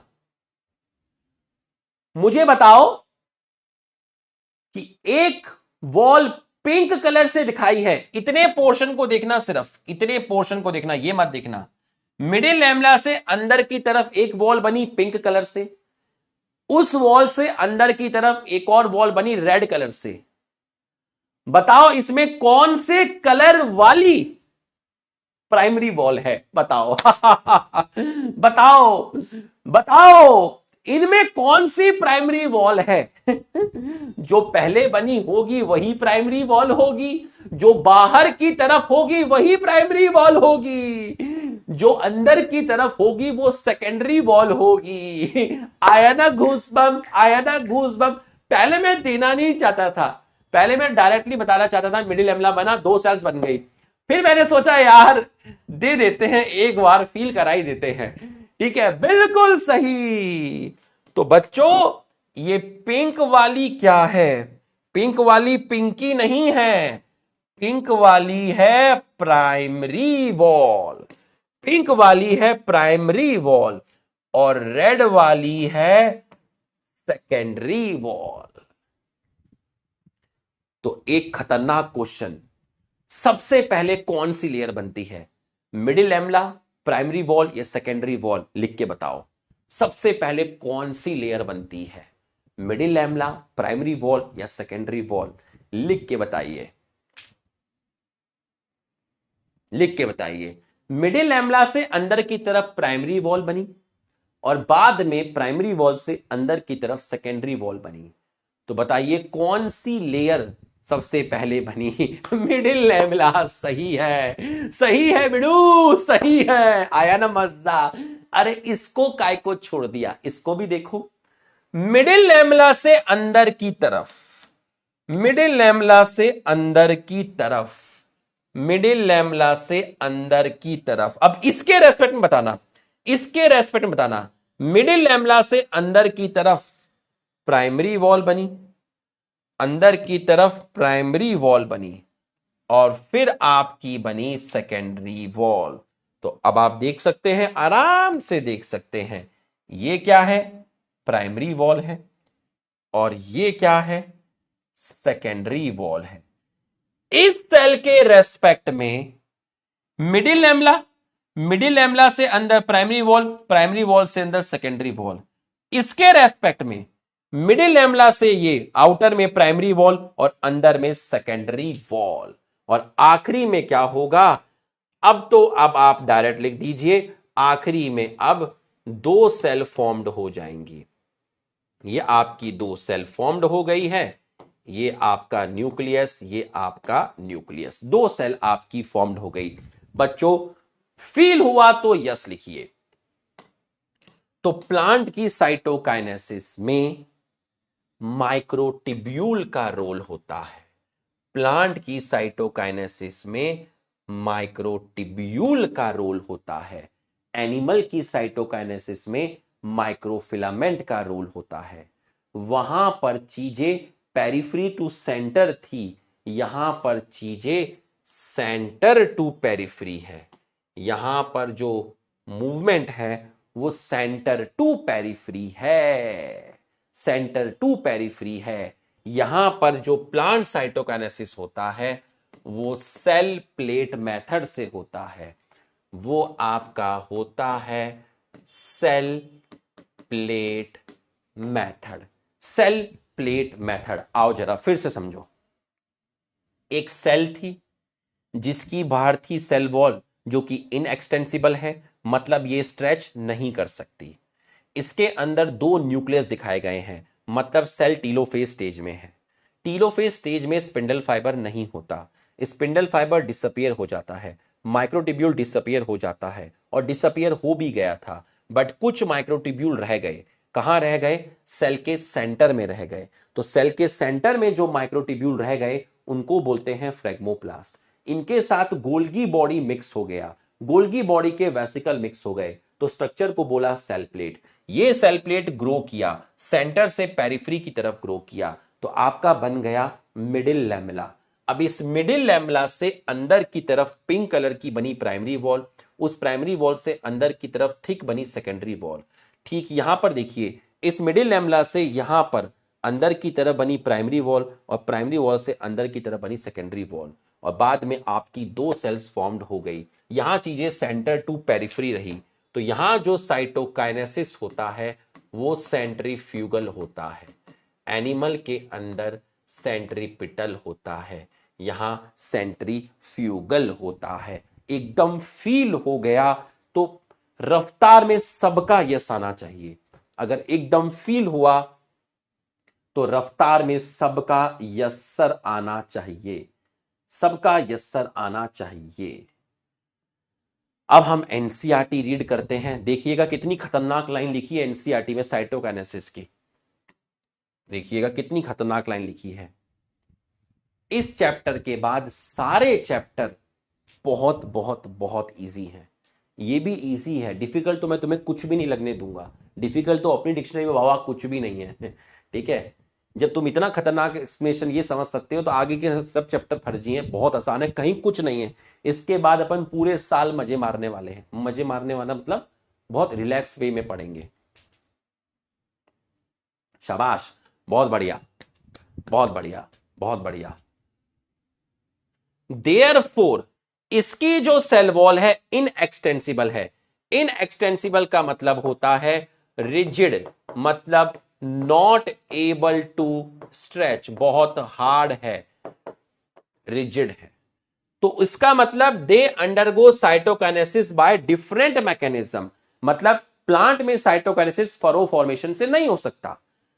इन plant cell the wall formation start, wall formation start in the center, in the center, wall formation start in the center of the cell and grow outward, outward मतलब आप सेंटर से कहां गए? पेरिफेरी की तरफ गए। to meet the existing lateral wall, to meet the existing lateral wall, जो wall पहले से एग्जिस्ट करती थी। भाई पहले से भी तो कोई वॉल एग्जिस्ट करती होगी ना। ये वॉल क्या थी भैया? ये जो वॉल है बाहर की तरफ, ये पहले से क्या कर रही है? एग्जिस्ट कर रही है ना। ये क्या थी? ये जो सेल वॉल आपने बनाई है एक सेल के अंदर, ये पहले से क्या कर रही थी? पहले से एग्जिस्ट कर रही थी, एग्जिस्टिंग थी। तो ये चीज आपका मूव कर रहा है और आपकी एग्जिस्टिंग वॉल को टच करता है। आपकी एग्जिस्टिंग वॉल को क्या करता है, टच करता है। टच मी टच, हाँ, तो यहां तक आपको समझ में। The formation of new cell wall begin with the formation of simple precursor call cell plate. एकदम फील हुआ होगा सेल प्लेट। सेल प्लेट किसको रिप्रेजेंट करता है, मिडिल लैमेला को रिप्रेजेंट करता है। तो सबसे पहले क्या आया, मैंने तो और बेसिक से आपको पढ़ाया, मैंने तो आपको और बेसिक से समझाया। पहले फ्रेगमोप्लास्ट आया, ठीक है, फ्रेगमोप्लास्ट के बाद सेल प्लेट आया, और ये सेल प्लेट किसका रूप ले लेगा, ये सेल प्लेट किसको रिप्रेजेंट कर रहा है, ये सेल प्लेट आगे जाके किसका रूप ले लेगा, रुपेश का नहीं, ये सेल प्लेट आगे जाके मिडिल लैमेला का रूप ले लेगा। तो ये सेल प्लेट आगे जाके किसको रिप्रेजेंट कर रहा है, मिडिल लैमेला को रिप्रेजेंट कर रहा है। ठीक है, मिडिल लैमेला को रिप्रेजेंट कर रहा है। Between the wall of two adjacent cell, between the wall of two adjacent cell, दो पास पास वाली सेल, जब साइटोकाइनेसिस हो रहा होगा तो ऑर्गेनिल इक्वली डिस्ट्रीब्यूट हो रहे होंगे, like mitochondria and plastid distributed between two daughter cell. यहां तक की पढ़ाई आपको समझ में आ गई है? तो ये क्वेश्चन बताइए, आ जाओ, आओ आओ। अबे प्लाज्मोडेस्माटा थोड़ी ना पढ़ा रहा हूं मैं आपको, वो तो साइटोप्लाज्मिक कनेक्शन थे। प्लाज्मोडेस्माटा कैसे फॉर्म्ड होता है अपने सिलेबस में थोड़ी ना है ज्ञान उतना ही लेना है जितना जरूरी है, वो ज्ञान नहीं लेना जिसका नीड से कोई रिलेशन नहीं है। आपके उसमें सेल वॉल के अंदर प्लाज्मोडेस्माटा की एक लाइन लिखी है। प्लाज्मोडेस्माटा कैसे फॉर्म्ड होते हैं इसका मैकेनिज्म अलग है, एमएससी में पढ़ते हैं दीवाने।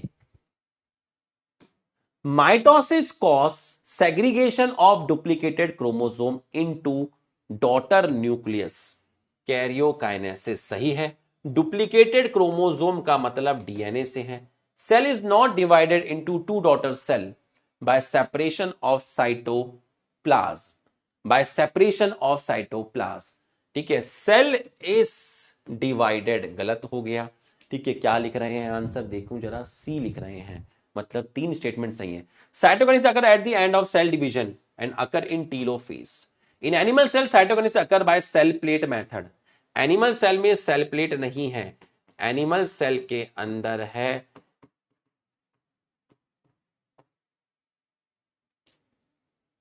Cleavage furrow. तो भाई आंसर तो बी जाएगा ना, आंसर तो बी जाएगा। दो स्टेटमेंट आपके सही हैं, दो स्टेटमेंट आपके सही हैं। बी जाना चाहिए, मेरा तो बी आ रहा है। ठीक है, तुम्हारा भी बी आ रहा है। In animal cell cytokinesis occur due to the furrow formation in cell membrane, सही है।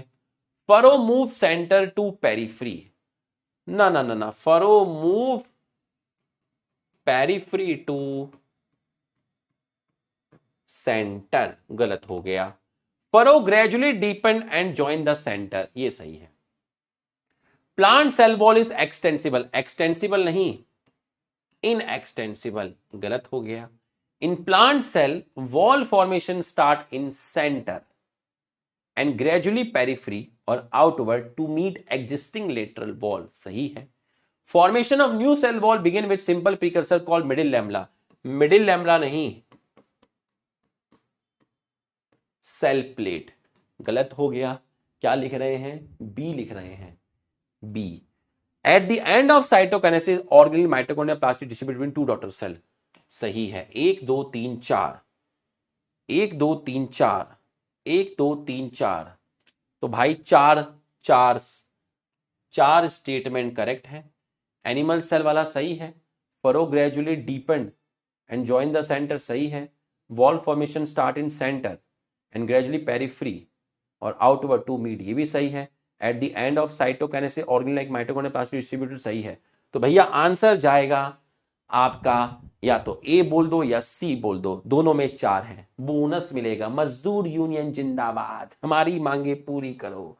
ठीक है, ए एंड सी, ये आपको समझ में आ गया है। अब साइटोकाइनेसिस में नीचे एक छोटा सा पैराग्राफ लिखा है, उसको भी देख लेते हैं, उसको भी देख लेते हैं। ये कौन सा क्रोमोसोम वाला है? ये मेटाफेज वाला है। अच्छा, तो है हमदर्द भी और हम सफर भी है मेरा। हाँ, अब लास्ट एक वर्ड लिखा है उसके अंदर, सिंसीटियम। सिंसीटियम। देख लो बेटा, जितने भी लेक्चर अभी तक हुए हैं सबके रिवीजन लेक्चर दिए हैं, ठीक है। हैंड रिटन नोट्स थोड़ा सा डिले इसलिए हो गया क्योंकि मैं नोएडा में था। आज मैं आया हूं, सुबह भी मैंने क्लास ली है, अभी भी मैंने क्लास ली है, तो अब मैं रात में लिखूंगा, तो वो हैंड रिटन नोट्स भी आपको कल पूरे मिल जाएंगे और इसका रिवीजन लेक्चर आपको कल मिल जाएगा। तो आपकी पूरी सीरीज बन जाएगी रिवीजन लेक्चर की।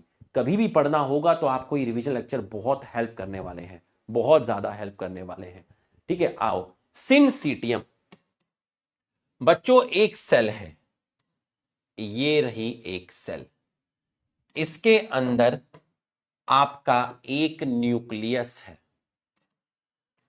अब क्या हुआ? कैरियोकाइनेसिस हो गया, कैरियोकाइनेसिस हुआ, कैरियोकाइनेसिस। अब आपका हुआ कैरियोकाइनेसिस, कैरियोकाइनेसिस। तो जब आपका कैरियोकाइनेसिस हुआ तो आपके दो न्यूक्लियस फॉर्म्ड हो गए। अब होना क्या चाहिए था? कैरियोकाइनेसिस के बाद साइटोकाइनेसिस होना चाहिए था। अगर साइटोकाइनेसिस होता तो बीच में सेल वॉल फॉर्म्ड होती, बीच में सेल, अभी बनाना मत, बनाना मत, अभी गलत हो जाएगा, बनाना मत। अगर कैरियोकाइनेसिस हो गया, कैरियोकाइनेसिस के बाद साइटोकाइनेसिस होना था, साइटोकाइनेसिस के बाद बीच में सेल वॉल फॉर्म्ड होती, तो आपकी दो सेल फॉर्म्ड हो जाती, दो सेल बन जाती। बट साइटोकाइनेसिस नहीं हुआ, बट साइटोकाइनेसिस नहीं हुआ, दोबारा से कैरियोकाइनेसिस हो गया, साइटोकाइनेसिस नहीं हुआ, दोबारा से साइटोकाइनेसिस, दोबारा से कैरियोकाइनेसिस हो गया। तो कितने न्यूक्लियस हो गए? 4 न्यूक्लियस हो गए। तो यहां क्या नहीं हो रहा? साइटोकाइनेसिस नहीं हो रहा। तो कैरियोकाइनेसिस नॉट फॉलोड बाय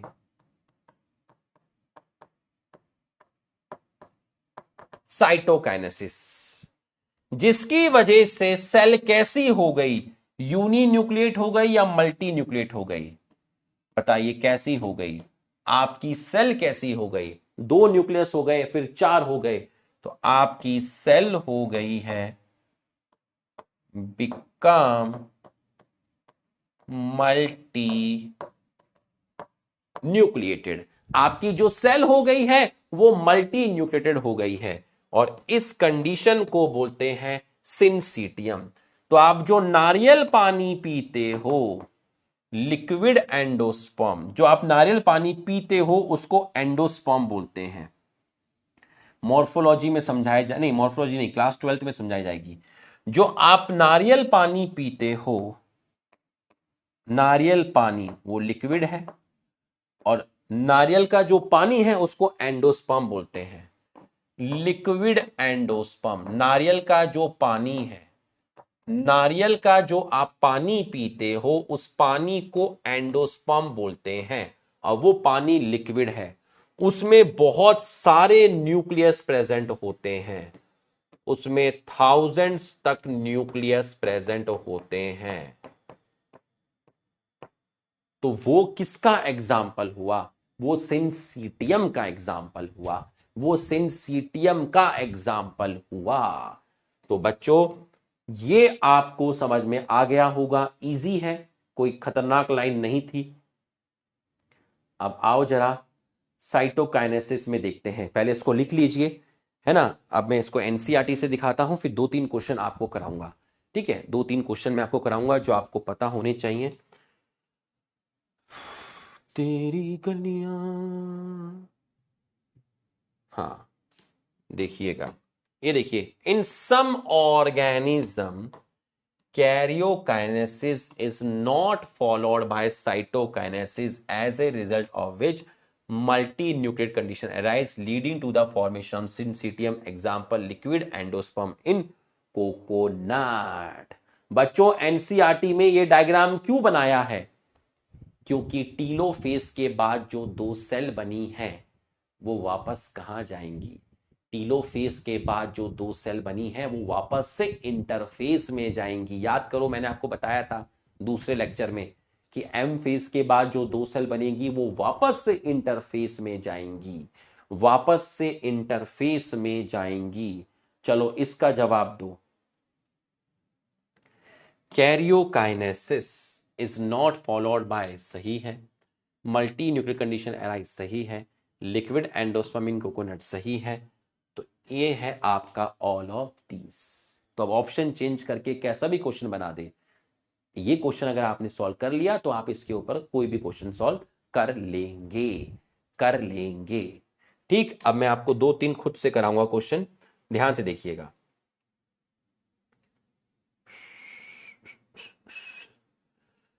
जो भी कसमें खाई थी हमने, वादा किया था जो मिलके, तूने ही जीवन में लाया था मेरे सवेरा। अगर आपसे किसी ने पूछा, ठीक, total number of generation required for formation of 64 cell, ये क्वेश्चन आपको दिया, ठीक है, ये क्वेश्चन आपको दिया कि 64 सेल बनाने के लिए कितनी जनरेशन चाहिए। तो कैसे करेंगे? देखिए, आपके पास है एक सेल, ये रही एक सेल, ठीक। अब एक सेल से आपकी कितनी, आपके पास एक सेल है ना, ये रही आपके पास एक सेल। अब एक सेल में माइटोसिस हुआ तो एक से बनी दो, फिर दो में माइटोसिस हुआ तो दो से बनी चार, चार में माइटोसिस हुआ तो आपका 8 बना, 8 से 16 बना, 16 से 32 बना और 32 से 64 बना। अगर कोई जनरेशन पूछे 1 2 3 4 5 6 तो आंसर जाएगा आपका 6। अगर इस तरह के सवाल आए तो आप ऐसे सॉल्व करोगे, 2 की पावर n, 2 की पावर n, ठीक है। 64 सेल के लिए कितनी generation, total number of generation required 4, 1 से 2, 2 से 4, 4 से 8, 8 से 16, 16 से 32, 64, 64, और ये एरो काउंट कर लेना, 1 2 3 4 5 6, तो आपकी जनरेशन गई 6। अगर यहां पर क्वेश्चन आया, क्या क्वेश्चन आया, क्वेश्चन सेम आया बट जनरेशन वर्ड हटा दिया और आ गया total number of mitotic division, total number of mitotic division, division word आया, required for formation of 64, total number of mitotic division. इसको सॉल्व करने का एक तो फॉर्मूला होता है, फॉर्मूला होता है n-1। तो जितनी सेल है उसमें से एक माइनस कर दो तो आपका आंसर आया 63। बट ये आया कैसे उसको भी समझो, ये आया कैसे उसको भी समझो। देखिए, मेरे पास ये एक सेल है, अब इस एक सेल में एक माइटोसिस हुआ तो मेरी बनी है 2 सेल, अब इस सेल में माइटोसिस हुआ तो इससे बनी है दो सेल। अब इसमें माइटोसिस हुआ तो इससे बनी है दो सेल। अब आप मुझे बताना, यहां सेल का नंबर है 1, यहां सेल का नंबर है 2, यहां सेल का नंबर है 4। अब देखिए, यहां पर माइटोसिस हुआ, यहां पर माइटोसिस हुआ और यहां माइटोसिस हुआ। एक सेल थी, उसमें यहां माइटोसिस हुआ तो दो सेल बनी। फिर इस सेल में माइटोसिस हुआ तो उससे दो बनी। इस सेल में जब माइटोसिस हुआ तो दो सेल बनी। तो टोटल 4 सेल बनाने के लिए कितने माइटोसिस हुए, काउंट करो। टोटल 4 सेल बनाने के लिए कितने माइटोसिस हुए, टोटल 4 सेल बनाने के लिए कितने माइटोसिस हुए, लिख के बताओ। टोटल 4 सेल बनाने के लिए कितने माइटोसिस हुए, कितने माइटोसिस हुए 4 सेल बनाने के लिए, लिख के बताओ। स्पीड में आना चाहिए। 3 हुए, 3। तो अगर 4 के लिए 3 है n-1, 4 के लिए 3 है n-1, तो 64 के लिए क्या होगा, 64 - 1 63। 4 के लिए 3 मतलब एक कम, तो 64 के लिए एक कम क्या होगा, 63। आप डायरेक्ट फॉर्मूले से निकाल देना। बच्चों समझ में आया तो यस लिखो। समझ में आया तो यस लिखो। तुम प्यार है किसी और का, तुझे चाहता कोई और है, तू पसंद है किसी और की, तुझे मांगता कोई और है। आई एम योर अंकल। हंस सकते हैं, समझ रहे हो। मैं हंस रहा हूं तो तुम भी रिलैक्स रह सकते हो। जिस दिन मैं सीरियस रहा उस दिन तुम भी सीरियस रहना, वरना खेला हो जाएगा। ठीक है, हाँ। मैं तभी हंसूंगा जब तुम्हें समझ आएगा। ठीक है। हाँ हाँ। आओ रिवीजन ले लो। हमें रिवीजन दे दो।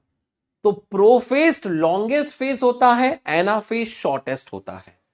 प्रोफेस कैसा होता है, लॉन्गेस्ट होता है। इसको भी याद रखिएगा। प्रोफेस जो होता है वो आपका लॉन्गेस्ट फेस होता है। कैसा होता है, लॉन्गेस्ट। और वो आपका होता है शॉर्टेस्ट। तो बच्चों ये डायग्राम याद रखिएगा। टीलोफेस का डायग्राम है, ये आपका एनाफेस का डायग्राम है। और माइटोसिस के बाद सेल जब दो बनेगी वो वापस से इंटरफेस में जाएंगी, इंटरफेस में जाएंगी। अब देखिए एनाफेस में यहां 4 क्रोमोसोम, यहां 4 क्रोमोसोम। एनाफेस में शेप स्टडी कर सकते हो, शॉर्टेस्ट फेस है। तो एनाफेस में जो क्रोमोसोम अपोजिट पोल पर कलेक्ट हुए थे वो क्रोमोसोम टीलोफेस में डीकंडेंस होने लगे, अपनी विजिबिलिटी डिक्रीज करने लगे। क्रोमोसोम लंबा और पतला होने लगा, अपनी आइडेंटिटी को लूज करने लगा। क्रोमोसोम जो अपोजिट पोल पर आए थे वो डीकंडेंस होकर क्रोमैटिन बना रहे हैं और उनके चारों तरफ न्यूक्लियर मेम्ब्रेन आ गई है। मतलब न्यूक्लियर मेम्ब्रेन न्यूक्लियस रीअपियर हो गया। प्रोफेस का उल्टा होता है, स्पिंडल फाइबर डिसअपियर हो गया। ठीक, गोल्गी बॉडी ईआर रीअपियर हो गया। कैरियोकाइनेसिस जब कंप्लीट हुआ तो दो न्यूक्लियस फॉर्म्ड हो गए और जब साइटोकाइनेसिस हुआ तो दो सेल्स फॉर्म्ड हो गए। तो आफ्टर कैरियोकाइनेसिस साइटोकाइनेसिस अकर। साइटोकाइनेसिस भी टीलोफेस में ही होता है, तो दो सेल्स आपकी फॉर्म्ड हो गई। एनिमल के अंदर साइटोकाइनेसिस, बाहर है सेल मेम्ब्रेन और अंदर एक रिंग बनी है, कॉन्ट्रेक्टाइल रिंग, जो एक्टिन मायोसिन प्रोटीन की बनी है। इस रिंग को आप माइक्रोफिलामेंट की रिंग भी बोल सकते हैं। ये रिंग कॉन्ट्रैक्ट करेगी, तो जब ये रिंग कॉन्ट्रैक्ट करेगी तो मेम्ब्रेन को अंदर की तरफ खींचेगी। मतलब यहां चीजें पेरिफ्री से सेंटर की तरफ आई है। ये रिंग और कॉन्ट्रैक्ट करेगी और छोटी होगी, मिड बॉडी बोलेंगे, और फिर ये क्लीव कर जाएगी, तो आपकी 2 सेल्स फॉर्म हो गई। ठीक, यहां रोल माइक्रोफिलामेंट का है, पेरिफेरी टू सेंटर। प्लांट का जो साइटोकाइनेसिस है उसकी सेल वॉल स्ट्रेच नहीं कर सकती, रिजिड है, इनएक्सटेंसिबल है। ठीक, अंदर पूरा का पूरा स्पिंडल फाइबर डिसॉल्व हो गया, बट कुछ जगह पर स्पिंडल फाइबर बचा हुआ है। ऐसे मत जाना, अभी रिवीजन लेकर जाना, रिवीजन पैनल लेके जाना, और ऐप में कमेंट जरूर करके जाना लेक्चर कैसा लगा। ठीक है, ये नहीं कि सर हमने तो कल भी किया था, परसों भी किया था। अरे भाई, तो क्लास भी तो डेली हम ले रहे हैं ना, तो जब जब क्लास लेंगे तुम्हें कमेंट करना पड़ेगा ना, अच्छी लगी तो लिखना पड़ेगा, थैंक यू रॉकी भाई। अरे दीवाने अंकल ही लिख देना। कुछ माइक्रोट्यूब्यूल रह गए, उनको बोलते हैं फ्रेगमोप्लास्ट। इन फ्रेगमोप्लास्ट के साथ गोल्गी बॉडी वेसिकल मिक्स हुए तो आपका बना सेल प्लेट। ये सेल प्लेट ग्रो करेगी और जो एग्जिस्टिंग लेटरल वॉल है, देखिए लेटरल वॉल, उसको टच करेगी, तो जब ये ग्रो करेगी तो मिडिल लैमेला बना लेगी। ठीक है, और मिडिल लैमेला से अंदर की तरफ दोनों साइड, मिडिल लैमेला से अंदर की तरफ दोनों साइड प्राइमरी वॉल बनी, प्राइमरी वॉल से अंदर सेकेंडरी वॉल बनी। ठीक, ये आपका इजी था, कैरियोकाइनेसिस हुआ, साइटोकाइनेसिस नहीं हुआ, न्यूक्लियस ज्यादा फॉर्म्ड हो गए तो सेल मल्टी न्यूक्लिएटेड हो गई। ये दोनों क्वेश्चन मैंने आपको बता दिए हैं। सिग्निफिकेंस ऑफ माइटोसिस तो बहुत इजी है, थ्योरेटिकल है, मुश्किल से 5 से 10 मिनट लगते हैं, वो मैं कल करा दूंगा। अब आपकी जो पढ़ाई है, रिवीजन प्लानर फॉलो करना। जैसे जैसे चैप्टर्स बढ़ेंगे आपकी जिम्मेदारी भी बढ़ेगी, आपके स्टडिंग आवर्स भी बढ़ेंगे। ठीक है, आपके स्टडिंग आवर्स भी बढ़ेंगे। तो आप आज क्या है, आज है आपका फ्राइडे। ठीक, और ये था लेक्चर 5। L5 को मैंने 2 ही पढ़ाए आपको, एनाफेज पढ़ाया, टीरोफेज पढ़ाया, बहुत अच्छे से पढ़ाया है। आप फिर भी 45 मिनट 40 मिनट लगाना। ठीक, और L4 प्लस L3 इन दोनों को 15 मिनट में रिवाइज करना। कल क्लास आने से पहले, बिफोर क्लास आने से पहले सिर्फ एनसीईआरटी बूस्टर, सिर्फ एनसीईआरटी बूस्टर करके आना। प्रीवियस चैप्टर के कौन कौन से करके आना, रैंडमली उठाना। अब L5 to L9, ठीक है, L5 to L9 4 लेक्चर का देख के आना। ठीक है, 15 मिनट के अंदर ही करना, और उन पॉइंट को कवर करना जो आपको डिफिकल्ट लगते हैं, जो आप भूल जाते हैं। फास्ट बाय हार्ट रीड करना, बाय हार्ट रीड करना बिफोर क्लास। ठीक, तो बच्चों आपको लेक्चर कैसा लगा कमेंट करके जरूर बताइएगा। आपके कमेंट हमें मोटिवेट करते हैं लेक्चर को और बेहतर बनाने के लिए। तो मस्त होके बैठना, चौड़े होके बैठना, स्ट्रेस फ्री होके बैठना, क्योंकि भाई कल फिर आएगा। Thank you.